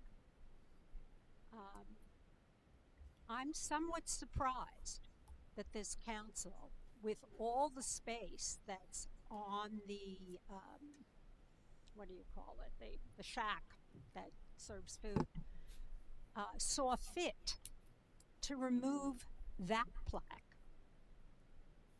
in order to put up a sort of innocuous, odd plaque which proclaimed that Whitty Field is dedicated to the residents, children, families of Englewood Cliffs in Bergen County, New Jersey. That doesn't mean much. Whitty Field was dedicated not in 2025. It was dedicated many, many years ago, before I came to town, for sure. It's misleading. doesn't say anything. It just removed an old plaque. If you want to give credit to the people who were on committees or who were on the council when a renovation took place, that's appropriate. But don't remove the names, including the former mayor, former council people who were part of the other renovation. You're changing our history, and it's not right. And it was never, ever discussed. So I want to know who specifically authorized it to be removed. I also want to talk about this resolution 131, which asks for $100,000 in grants to review various departments. Unless something is changed in the world, $100,000 can't review 5 departments. You'll never get anything worthwhile. But the other problem is that another resolution is contingent. It's the boroughs going for an RFQ for the experts that are going to do this. When is this grant coming in? If it comes in. And won't your responses to the RFQ be outdated because they only have a certain number of days that they're effective, and then all the bids fall off the table? If I were responding as an expert to this kind of RFQ, I wouldn't know what I was bidding on. It's really vague. It says nothing. It doesn't tell you what you're studying, what the priorities are. Studying a police department takes a different skill set than studying a DPW, than studying a finance department for efficiencies and for the way they're run. So I would suggest that you rethink this project and figure out what it is you really want to accomplish, as opposed to this cornucopia of nothing, because that's what you're going to get. You're going to get a lot of garbage the way it's written. Few little things. Status of the 9W sewer study. The reason that we started the studies of all the sewers in the borough was because of problems noticed under 9W. We have a TWA from the state which is contingent upon $3 million to fix the 9W problem, and nothing's been done, or nothing's been reported. Concord Consulting, you have an RFQ here for removing trees, somebody. Why don't you also put out an RFQ for someone to evaluate the trees and see what the real price is, rather than the deal you gave to the former business administrator who billed us for $1,625 in March, and then less in February, which I assume is for trees, because I assume he's not still helping you out. The scope, okay, sewer project, I did phase 1 sewer project. Can the public have a copy of that report? We'd like to see what the priorities are. And I want to echo what my husband said. You need a chart. I don't know how you can operate with Mark looking in the back of his, I know I did it, and the engineer saying, we'll look at it and we'll do it. It's not that hard. 22 miles of streets. I'm glad to now know the number. I'm sorry, your time is up. Okay. Can I have some of your leftover time? Okay. That's fine. 910, 940, the easement, rather the escrow. Still haven't gotten it. It's not on the bill list. So when is it coming? Or wherever it is, it doesn't appear.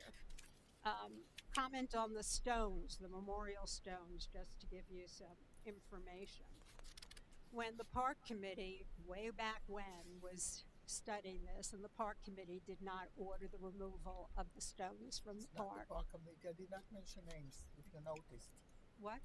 I did not mention names. I didn't say park committee. I didn't accuse you of it. I No, just I'm made just a telling comment you. that I the know- park I committee know did who not. did it. It's not the park committee, definitely. I know that. I'm not talking about that.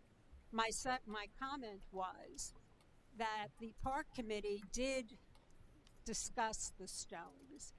And we decided that they would be moved in the park so that they stayed in the park and that they would edge the walkway that was built from Johnson Avenue as it came out of the forest and moved towards there. And they would be on either side, basically, they would be dug in. And it would form, as many places have, memorial walks. I believe that's where we ended it. Nothing happened. And now I hear that they're moving to the fire department. I don't know if there's any long-term history. It's even in the short term. But there are ways to deal with it rather than wholesale movement. And that was a way to keep them in the park and was part of the plan. Is there anything else? No, that's it. Thank you. Okay, thank you. Okay. You want to Yeah, I just want to answer just a couple. Mrs. Geiger, thanks for your comments. We did RFP for the arborists and environmentalists. That was part of the professional packet in the fall, so that was in the list, and Concord was the only one that submitted for it. As far as the second comment, the on-call tree removal services from a procurement standpoint, if you're looking at it, what we pay last year and the year before, it exceeds the bid threshold, and from how we call it, and so we just gotta really jump in and kind of take care of that. So that's why we're bidding for that.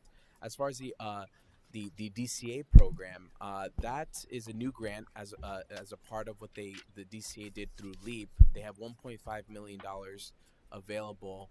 The max award you can contribute for is $100,000.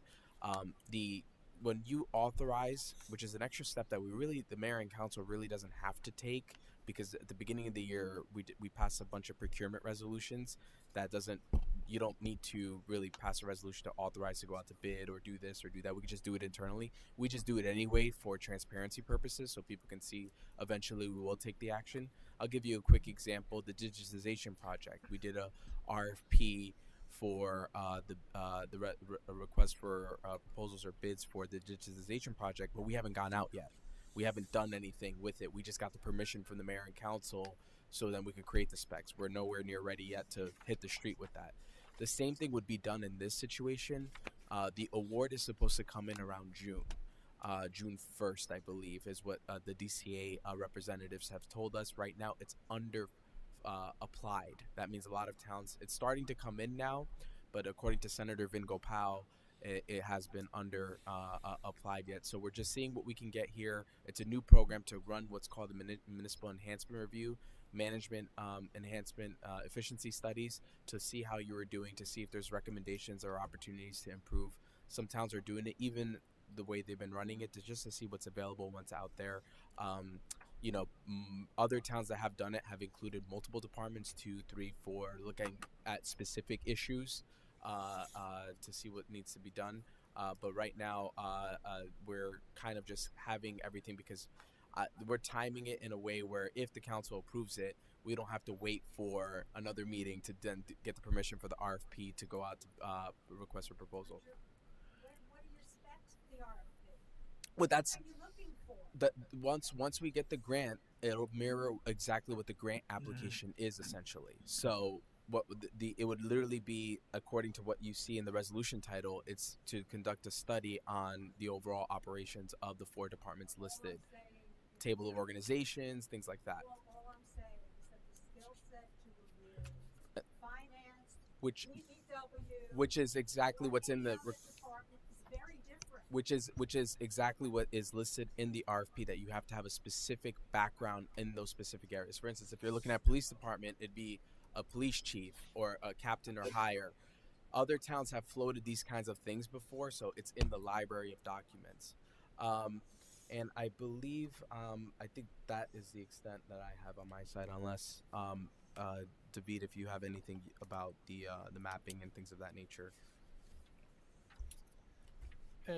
Yes. First of all, we do have the map for the proposed streets, the 7 streets that we have.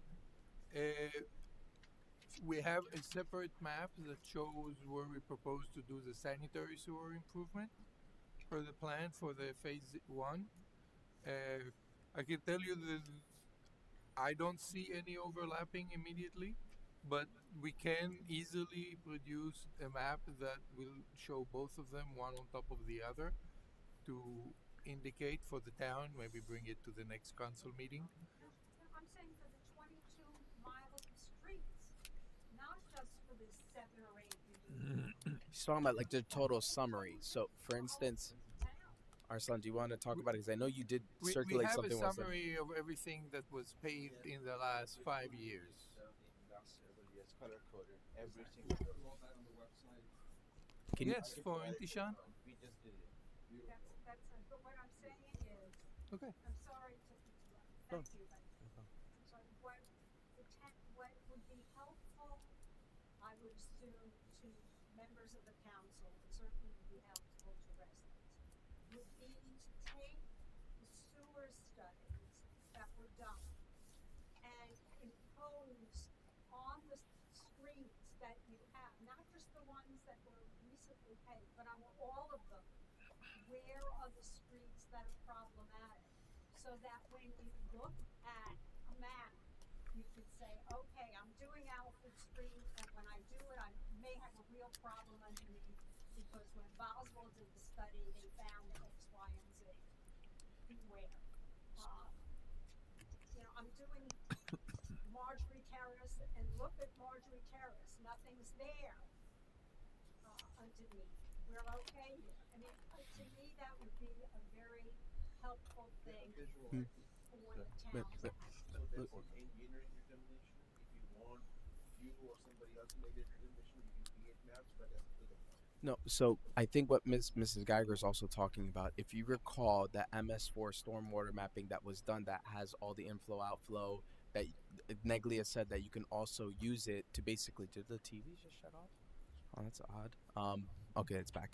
But basically, okay, it's back. Okay, I just want to make sure. Sorry about that. But basically, that map, that digital map that has everything. They even said you could put roads in there. You could put the sewer system in there. So in case, when you're having your evaluation of the streets, there's some historical information on there. That GIS map is what they're talking about. We already funded it for it, and we already put it in motion. I think it's just pouring everything in there. The digital sewer map, everything in there that should be poured into that one database. But I think that's what she's saying. Can we see that? Can we have that available to us? So taking all that infrastructure, we had this conversation before, just throwing that out there. What are the next steps for Yeah.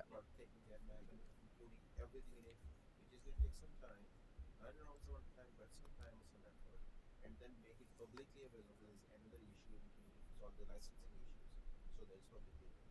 Yeah, I do also think, Mrs. Geiger, I don't think the sewer map aspect of it, I know that there was in the study of the Basel report, I don't know if the sewer map was digitized in general, but I think that's another step we have to take.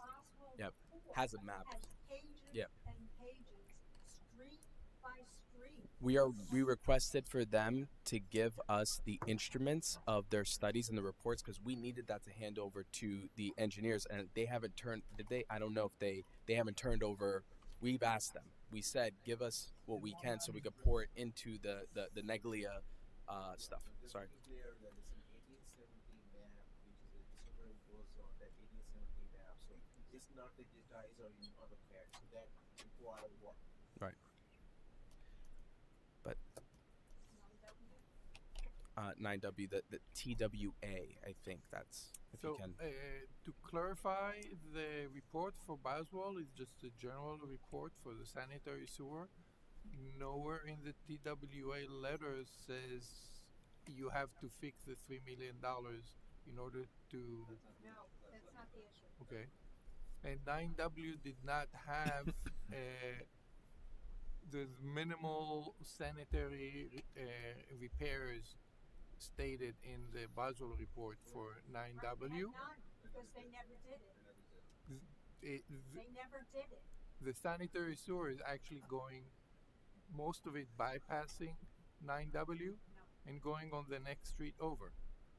The sanitary, the issue that brought this all to a head was a study by you something that showed that the sanitary sewer during periods of heavy rainfall was filled to capacity and the water was infiltrating, the water from the sewers was infiltrating into the pipes. And this happened, they noticed it in front of the Michaels project, right here. And 800 Sylvan was sued in court by the former people in charge, and they suggested that there was an issue with the capacity, perhaps, of the sewer system in times of heavy rainfall that runs from 800 Sylvan all the way down on 9W. There was also a third study that was done when they created an area in need of rehab, which said that there were, when they tried to do it, where Congress engineers said there was an issue with the sewer pipes, once again, under 9W. The Can we move on? I'm sorry, Karen. Can we just move on a little bit here? I mean, This guy goes. Some of this taken care of with the development. I think some of this was going to take care of with the development. I think 800 did a lot of drainage work. 800 did it on their property, Yeah. not into 9W. Yeah, but I think it was what was being affected was 9W. I think No, they. since they done it, I don't think we've had any issues there. TWA was issued. I'm sorry. There was only one TWA issue for 9W that affected 9W. It was issued. There's a whole set of legal papers. You're gonna have to call Gino. Gino has the TWA. I'll have to look That's into what I that told you. TWA for one floor, 800 Sylvan, the other one is Hudson Terrace. There's the only two Right, and they were, and they and were, none of them are dependent on and anything. Boswell certified to the state, to the DEP, that the borough would commit $3 million, up to $3 million, to fix the sewer pipes. And as a result of that certification, they got a TWA, and 800 Sylvan and the Michaels project, which was under, we were facing a loss of money, was able to proceed. None of that has happened. Instead, Boswell did the study of the rest of the town. So none of those TWAs are conditional. They're not conditional because the mayor and council appropriated up to $3 million to comply with whatever was going to come out of the study on 9W. There has not been, no one, they hired Boswell and they hired another company whose name I forget, who was supposed to do this camera study. Neglia. They never did it. I think Neglia did. They didn't do it. They don't have it, they didn't do it. We need to have our documentation of all this. We just can't do it here since we don't know these details. We know the two TWAs which are non-conditional. We check with DEP, there's no conditions tied to any of those TWA. The TWA gives you 100% ability to connect those both of development to your source system with full capacity with no other equipment required. What we are doing here in repairs is, of course, we need to repair the sanitary sewer which is already identified, and that's what we are moving forward with. In the current sanitary sewer map which we do have, there's no sanitary sewer which is serving 800 Sylvan going through a 9W. Okay, if somebody shows me a map which actually shows me a pipe going to 9W, we'll look into it and see what needs to be done. Right now, the current sewer map shows nothing going under 9W.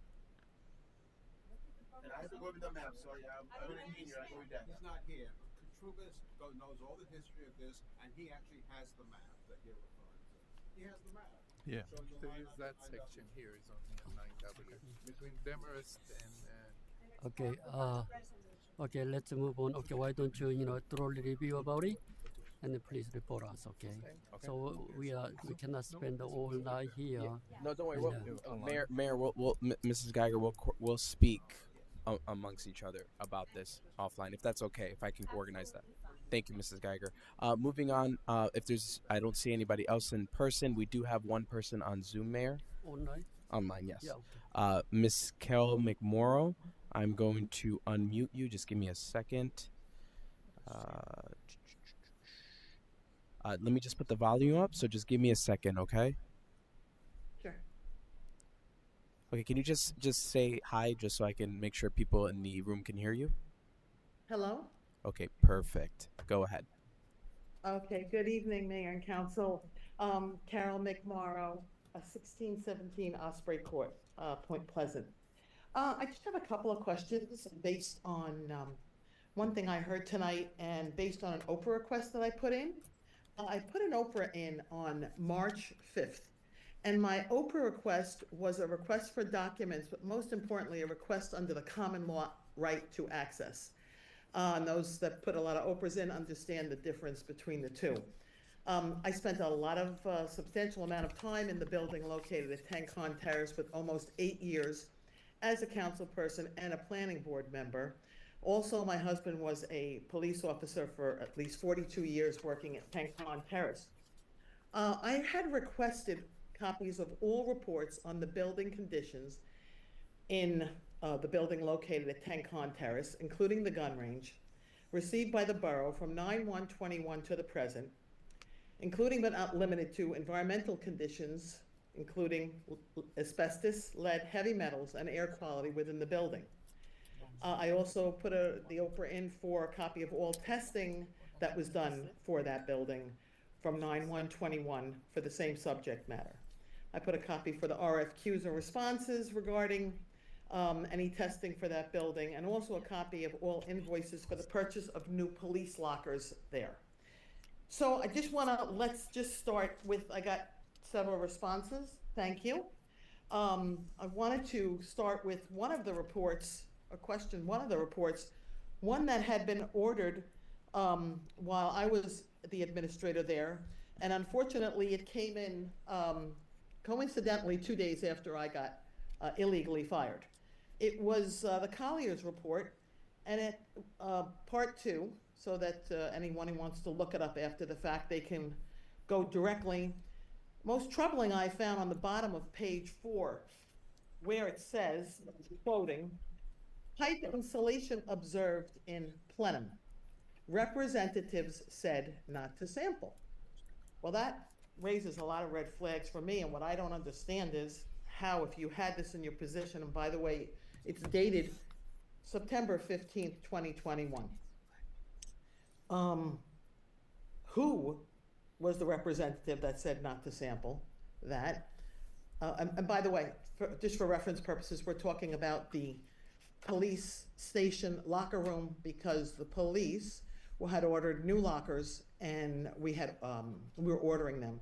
That was a project that had been started back in 2018, and when I became administrator, found out that it was never completed. So Chief Henkelman had come to me, and that was restarted. So I could tell you it wasn't me, because I didn't attend that inspection by Collier's. So somebody told those testers not to test something in the plenum. Now, what is the plenum? I'm not an HVAC expert, but my understanding is a plenum, it's a plenum system. And the question is, where does that plenum system run? Does that plenum system run just in the police station? Does that plenum system run throughout the whole building? And obviously, dependent on whatever that answer is going to have the effect of who does it affect? Just the members in the police department, or does it affect people at the planning board meetings, at the council meetings like yourself, at court? There's a lot of answers here that are unanswered. So just to continue with what I found, bottom of page 4, Collier's part 2. Don't know who said not to test that area. And there was another report that you provided to me, dated 2023. It was an environmental study. And on the bottom of page 12, it states, due to the presence of a gun range in the building, we recommend that wipe testing for lead be conducted. And my question is, was that done? And if it wasn't done, why wasn't it done? That's over 2 years ago, 2.5 years ago. Going back to the lockers, those lockers were ordered, well, they were ordered and paid for in August of 21, $36,000. You paid $36,000 for the lockers, including the installation. My understanding is the lockers were never installed from 2021. I don't know where they are. I don't know what condition they're in. I don't even know if they're usable anymore. And I don't even know if the company that you paid for the installation is still in business. So that's another question. Then Resolution 190, you authorize bid specifications and advertisement pursuant to public contract law for that renovation to be done. That's why you ordered the lockers. But then in 2022, you rejected all those bids, my understanding, from what I'm reading in the minutes, because not enough money was allocated for the removal of asbestos. So that tells me that you found asbestos. So my questions are, if you found asbestos, what did you ever do about it? Does everybody there know whatever was found? Because I don't know why you would cancel the renovations if there wasn't asbestos, because the lockers were paid for. And there may be simple explanations to this. It just raises a lot of red flags. And the other question I have is, so my question is this. You're also sitting in those council chambers. Everybody should be concerned for everybody's health. The employees, the retired people that are no longer there anymore, if they were ever exposed to anything in that gun range or in the police portion of the building or in the regular portion of the building. So it's not just the employees that are actively there, it's also all the retired people, because if you have exposures, that can manifest in your body and come out at a later time period, and people have a right to know if they were exposed to anything. So I would like to address that recent inspection conducted by PIOSH regarding the reported asbestos and lead exposure in a municipal facility. And my concern is straightforward. Were any hazardous conditions identified by this new test that was supposedly done? What specific conditions were found, if any? Were air and environmental testing conducted? What steps have you taken to remediate or contain those conditions? Other than the gun range, were any other areas restricted or should have been restricted to protect the public? I'm sorry, No. your time is up. Okay, I just listened for 30 minutes to Ms. Geiger speak. I have. Ms. McMorrow, if you just want to wind down and just wrap up. Sure, your I only question. have, trust me, I think you understand where my Yeah, questions are. I have coming some of from. the answers for If you. no- That's why. Okay, sure. If no public notice was issued, then the public is entitled to understand how it was determined that there is no risk to public health and safety. And as I said, not just an employee issue, public issue as well, and for all of you as well. But I just heard the chief say in his report regarding the PO's report that it went well. Is that based on his understanding? Is there a new report that came out from them? And I appreciate clarification. Obviously, it's health matters, so. Thank you, Mrs. McMorrow, for your comments. I'm just going to mute you so we can Yeah, answer you. of course. Thank you. So, Mrs. McMorrow, thanks for raising those questions. So, to follow up on Chief Hankelman's report, PIOSH did come out last week. We had a meeting. Union representatives were there. It was a quite fruitful conversation. It was a great understanding. The representatives from the state were great. I mean, as you can attest to it in your former capacity as a borough administrator as well as a former elected official, you know, these kinds of things involve multiple entities and multiple folks, and we're also learning about the situation. They too were supplied with the same data and information sources that you were provided to you in your OPA request. And right away they conducted an air quality test. When Hankelman was talking about things went well, it was based off of the stuff that the exit conference we had at the end of that day, and what the state stated based off of the air quality test. They said that the air quality is actually pretty okay. You actually, surprisingly, even though Tencon Terrace, you're just looking around to see where the windows are and everything else, like surprisingly there's air filtering in. There are some minor DPW matters with the cleaning company and things of that nature with HVAC that Mark Neville was told verbally to start working on and correcting, which Chief Hankelman and Mark Neville got to right away to resolve. As far as asbestos, even though asbestos is present, as long as it's intact, you can have you're able to operate still. In terms of the gun range, there was lead testing done. I did receive a phone call from the state of New Jersey yesterday. They said that they were going to distribute the results to us about the testing, and as well as a list of consultants and things of that nature to Chief Hankelman and myself to basically get the results. And if there's additional work that we want done in terms of mediation and things of that nature, we can do that. Now, I told Chief Hankelman, because I am away on vacation this week, that once that stuff comes in, whatever Chief Hankelman believes is best and in accordance with finance and procurement, go ahead and do it based off of what the results are saying. But I don't believe we received an email yet from the state of New Jersey from Piash and OSHA. So I just got a courtesy phone call while I was away earlier this week, and they were just letting me know that something is coming just to review. So I haven't seen it. Obviously, more than welcome, more than happy to share. But I think this is a perfect segue that, you know, as you can see, you stated a lot of years and times and places of things. And the town, the position of the mayor and council, as well as administration and the police chief, and there was an understanding in our conferences with everybody, whatever is required to be done will be done.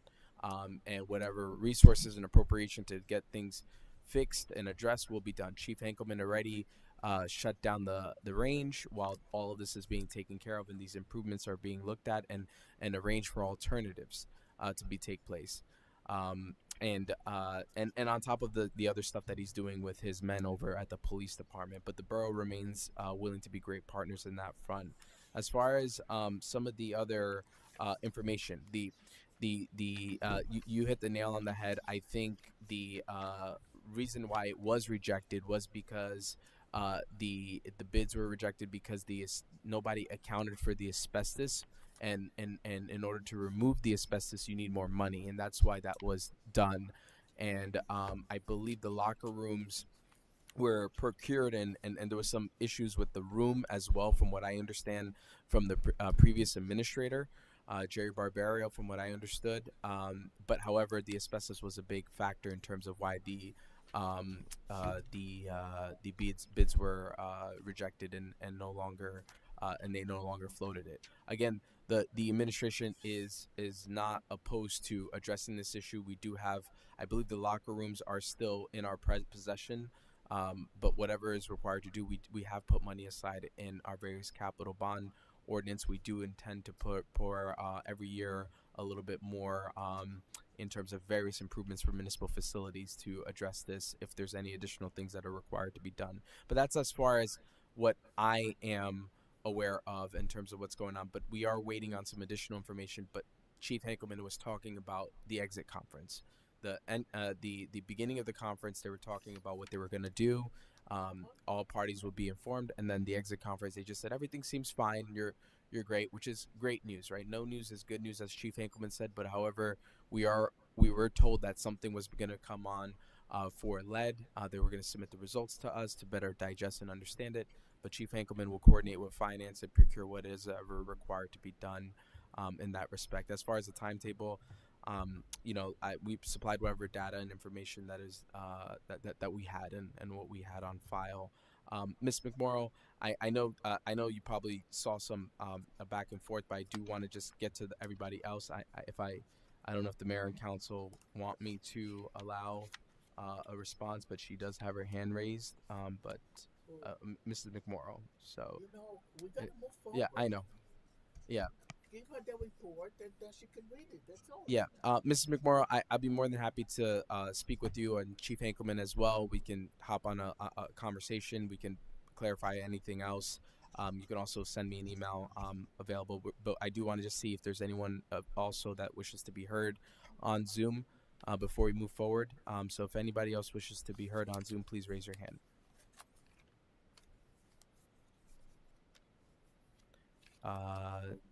Yes, I see resident unmuted themselves. So just speak for the mic.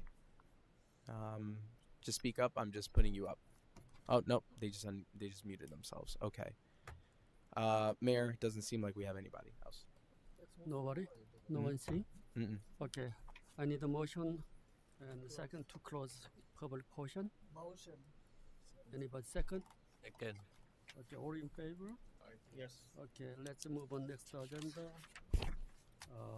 What is approval of minutes, right? Yes. I need a motion and second to approve February 11 and 19, 2026 regular and closed executive session meeting minutes as well as March 11, 2026 regular meeting minutes.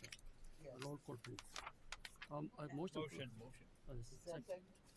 Motion by Councilman Kapsiskis and seconded by Councilwoman Begets. Roll call, please. On roll call, Councilwoman Begets. Yes. Councilman Liang. Councilman Patel. Yes. Councilman Kapsiskis. Yes. Councilman Lee. Yes. Councilman Katrubis absent. Motion carries.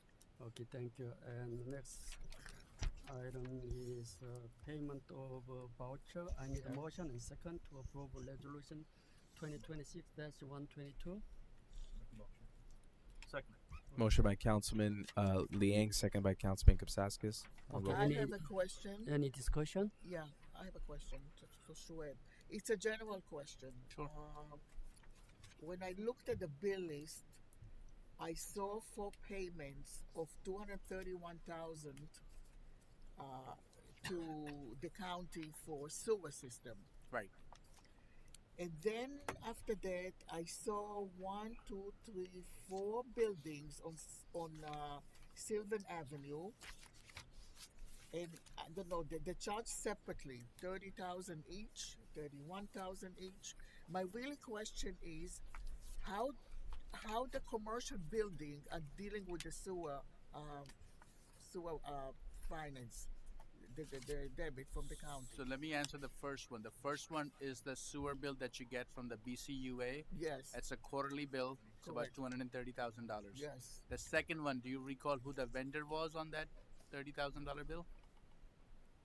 I don't think it was together. They were together, the same page. What page was it on the bills list? That was the last on. It was on the third batch that we got.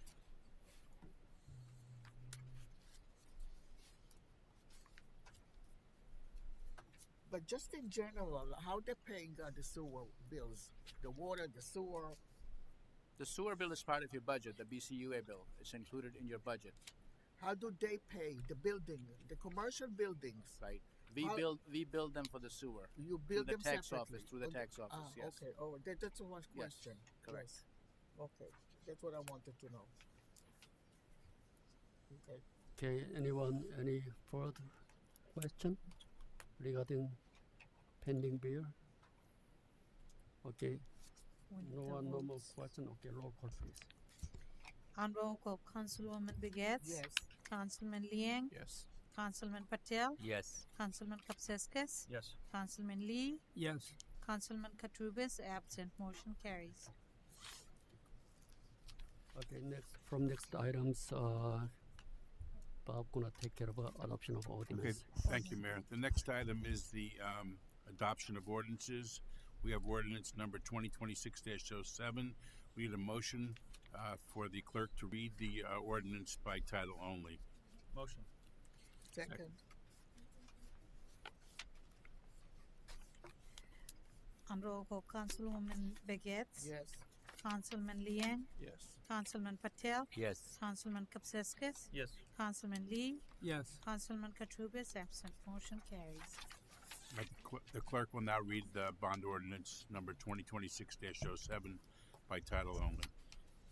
A bond ordinance to authorize the improvement of Laurel Drive from Roberts Road to Johnson Avenue in, by, and for the borough of Englewood Cliffs in the county of Bergen, state of New Jersey, to appropriate the sum of $380,000 to pay the cost thereof, to appropriate the state grant, to authorize the issuance of bonds to finance such appropriation, and to provide for the issuance of bonds anticipation notes, in anticipation of the issuance of such bonds. Okay, we need a motion now to open to the public hearing on bond ordinance number 2026-07. Motion. Seconded by, Second. Second by Councilman Kapsaskis. yes. All in favor? Yes. Yes.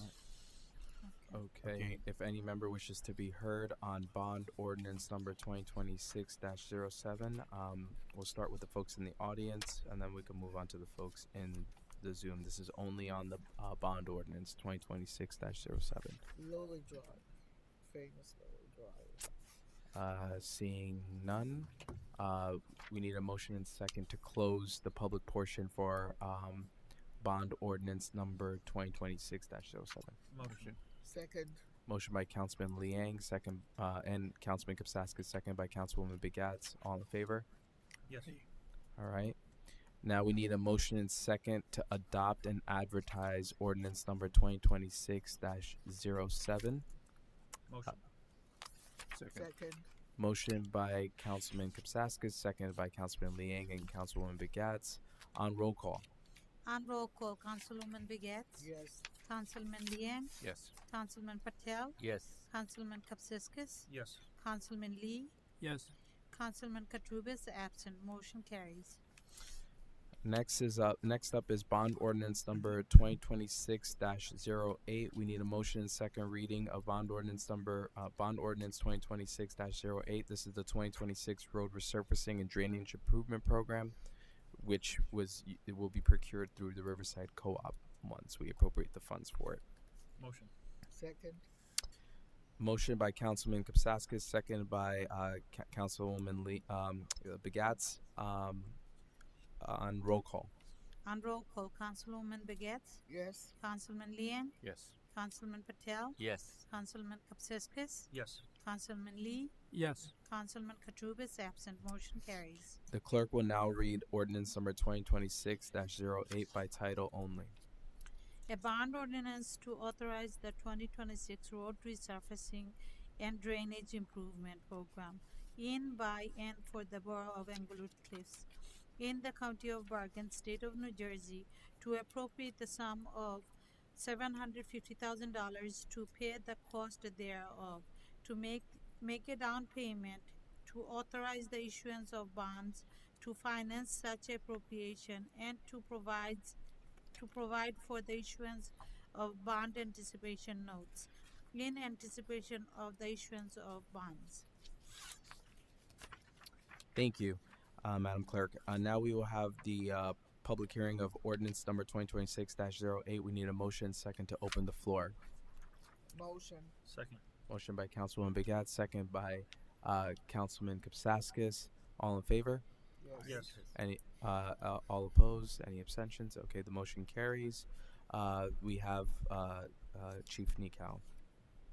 The floor is now open. Andrew Nickow, 54 Elm Street. Question regarding this in terms of just the now exploding cost of raw materials for these type projects.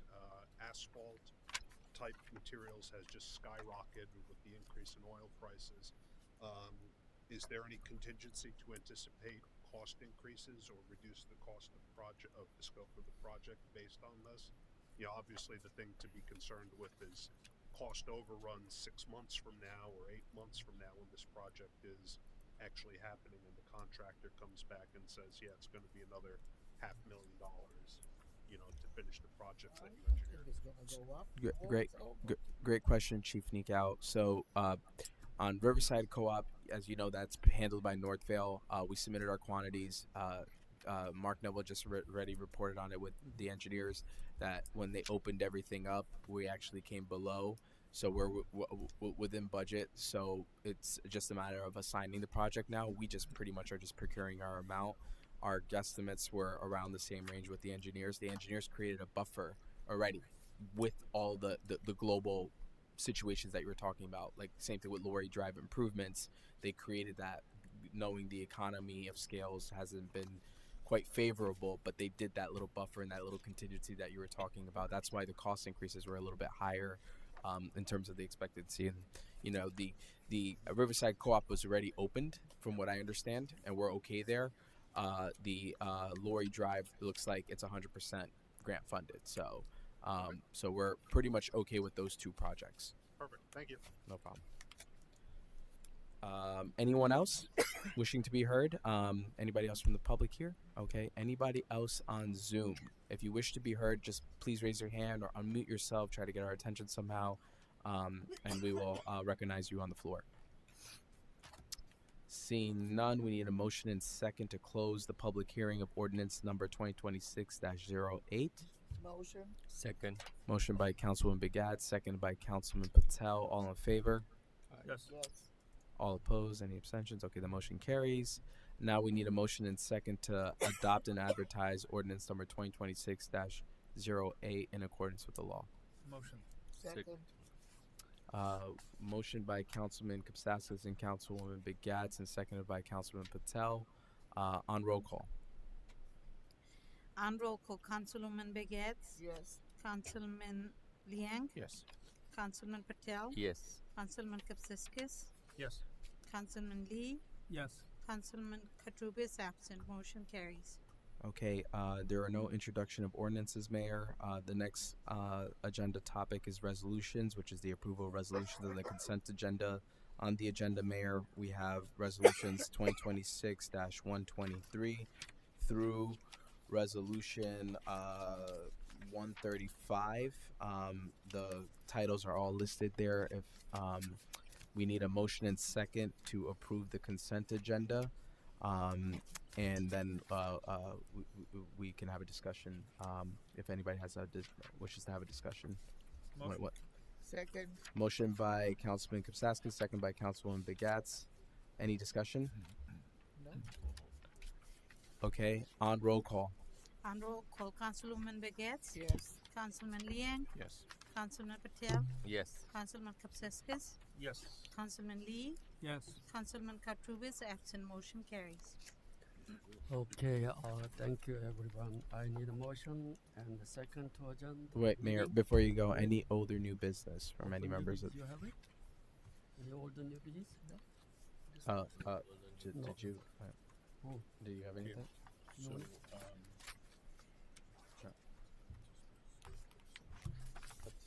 That's not me.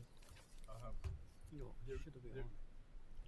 There is a matter that I believe the chief would like to speak with the council in closed session regarding some matters of police and local security, and if the council's pleasure, I believe a motion to go into closed session for that purpose is appropriate.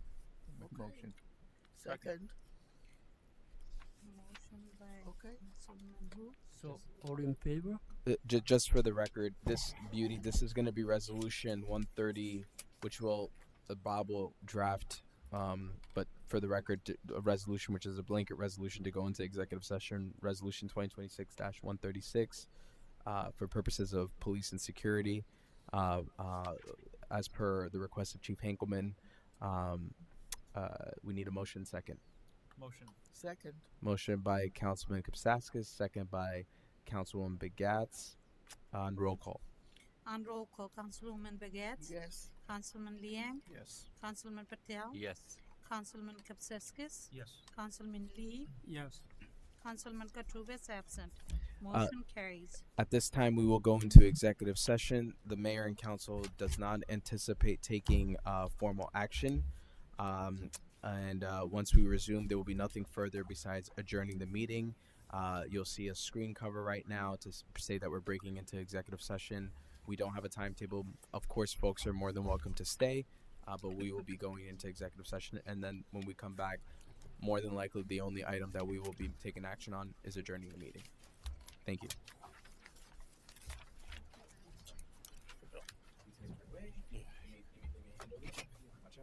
I'm just gonna put this on pause. I got it. I got you. This first. All right. And then what we're gonna do here, you'll mute yourself. there's a YouTube.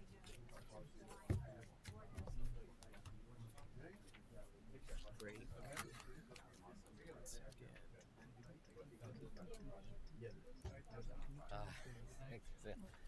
आप फिर चीज़ और फिर आप कब आएंगे अभी next कब आएंगे मंडे को नहीं नहीं यार मंडे को आ रहे हैं क्या तो मेरे को स्टॉप बाय करना भी पड़ेगा नहीं वीकेंड में नहीं okay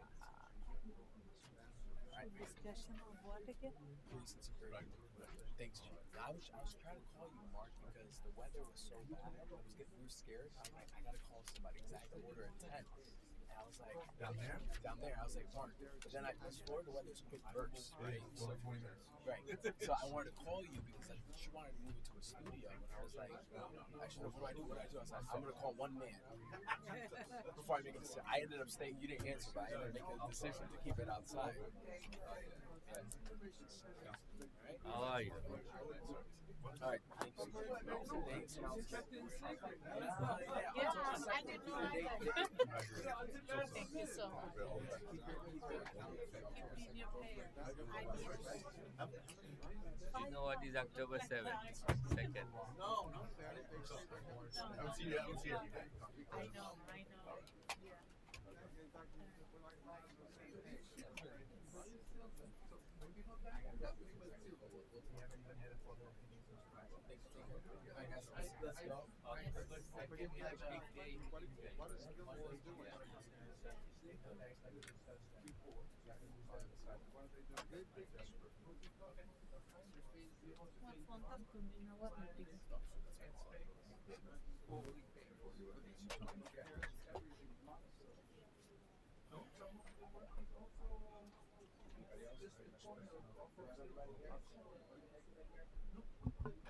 Let's go.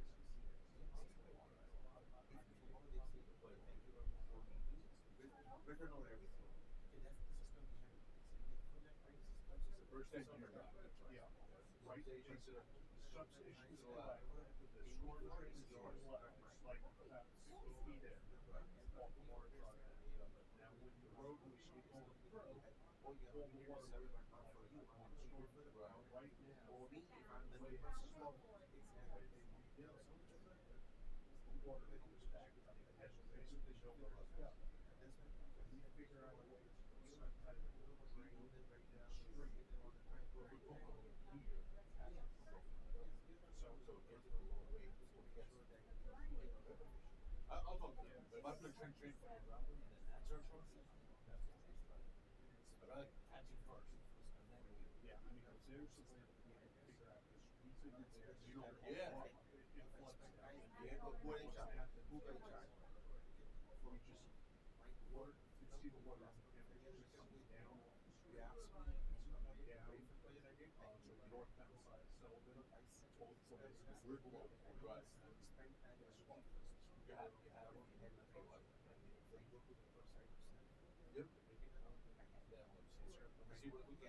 Yeah, right. Actually, this, in my mind, this is phase two. Phase one is the third one. But anyway, they have read all the documents and there's restrictions. I will. Absolutely.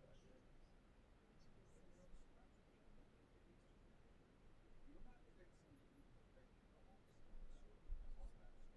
Obviously, no, you don't have to have perfection. But you're gonna show me what happens in my coming down here and still gonna be our community. You're not gonna have it. Why is it different from doing a Hollywood street? Between Silver and Hollywood before it turns back. And what is it? What is that? Yes. Maybe that's the thing. I don't know.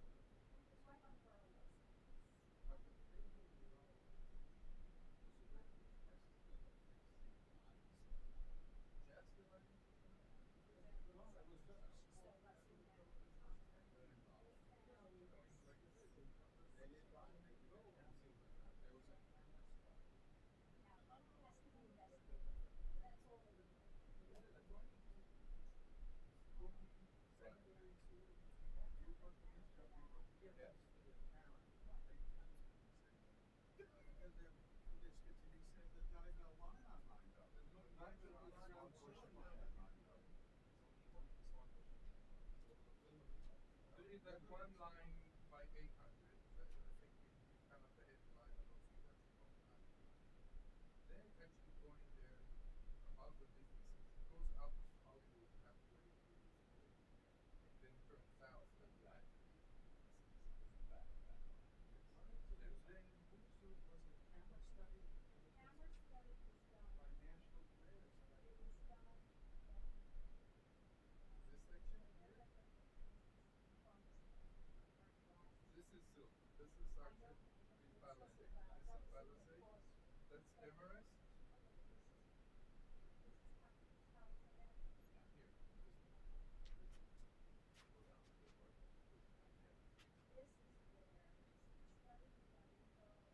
This is the DPW Borough is right here.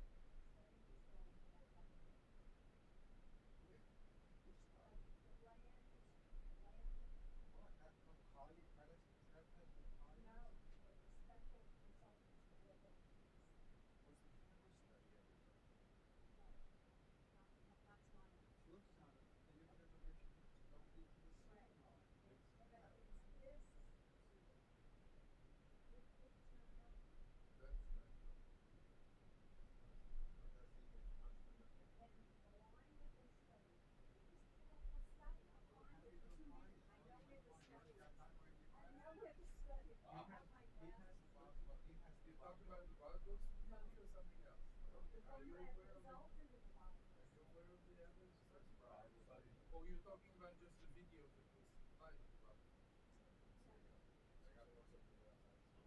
Is that a private? Right.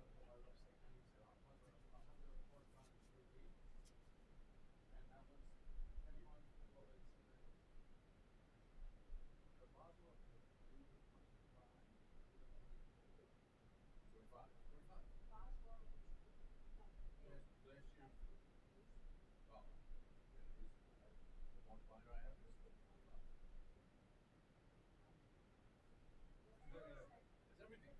Is everything?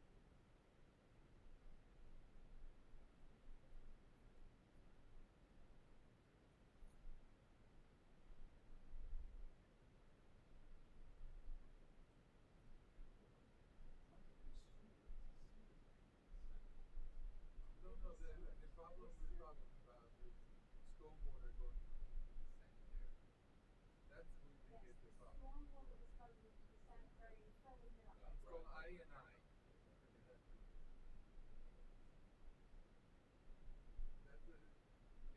By the way, most of the time the biggest problem with it is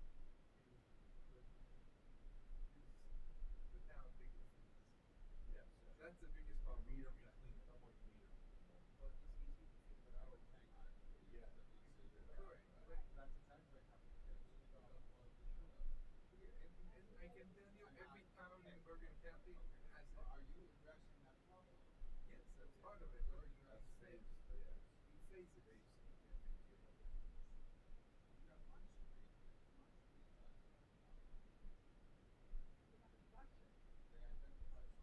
No, the gusher, that's part beside the store. Not the side of it.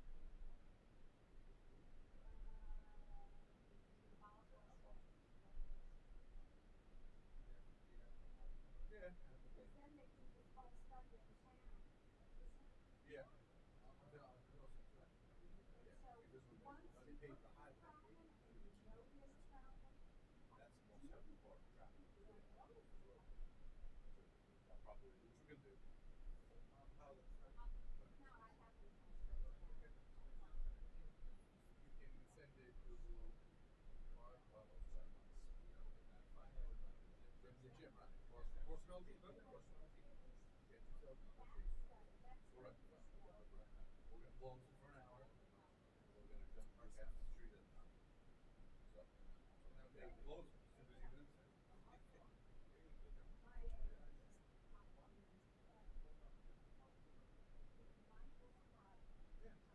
Yeah, good. Good.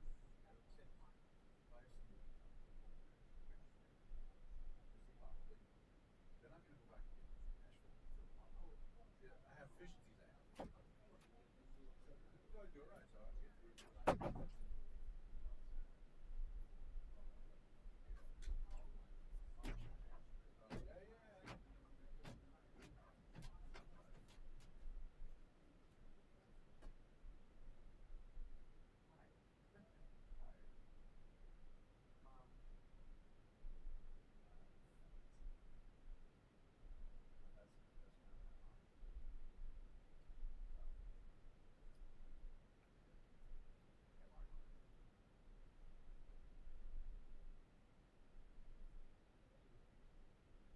We'll continue. All right. Fine, I have your number, I have your email.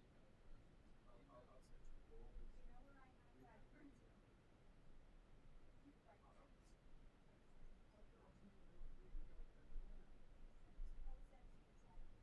You know where I have that printed? Right. No sense in taxes.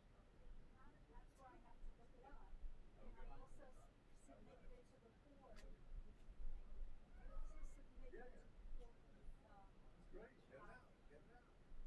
By the way, you do have our email, right? Yeah. Probably still not, right?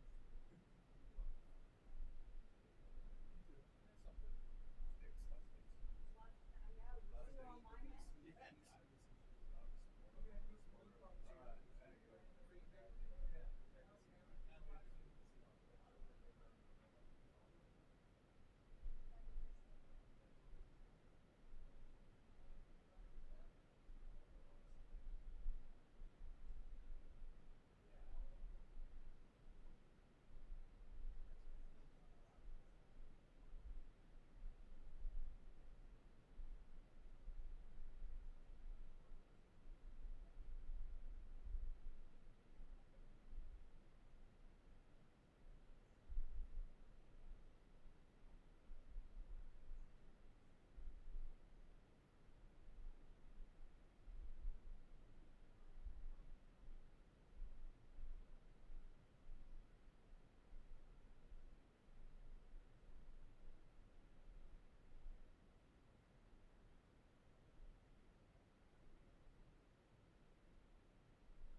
gone. That's good.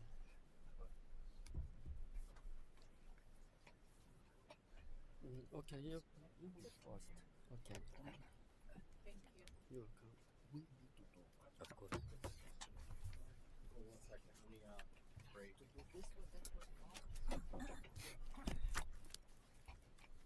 Okay, everything is done here. And then okay. That's it. I will stream. This time. Yes, I did. It says recording. This person put on Cosmetics of the garbage. this Owen is recycling, no recycle too. On your email. This is my email? Yeah. Okay.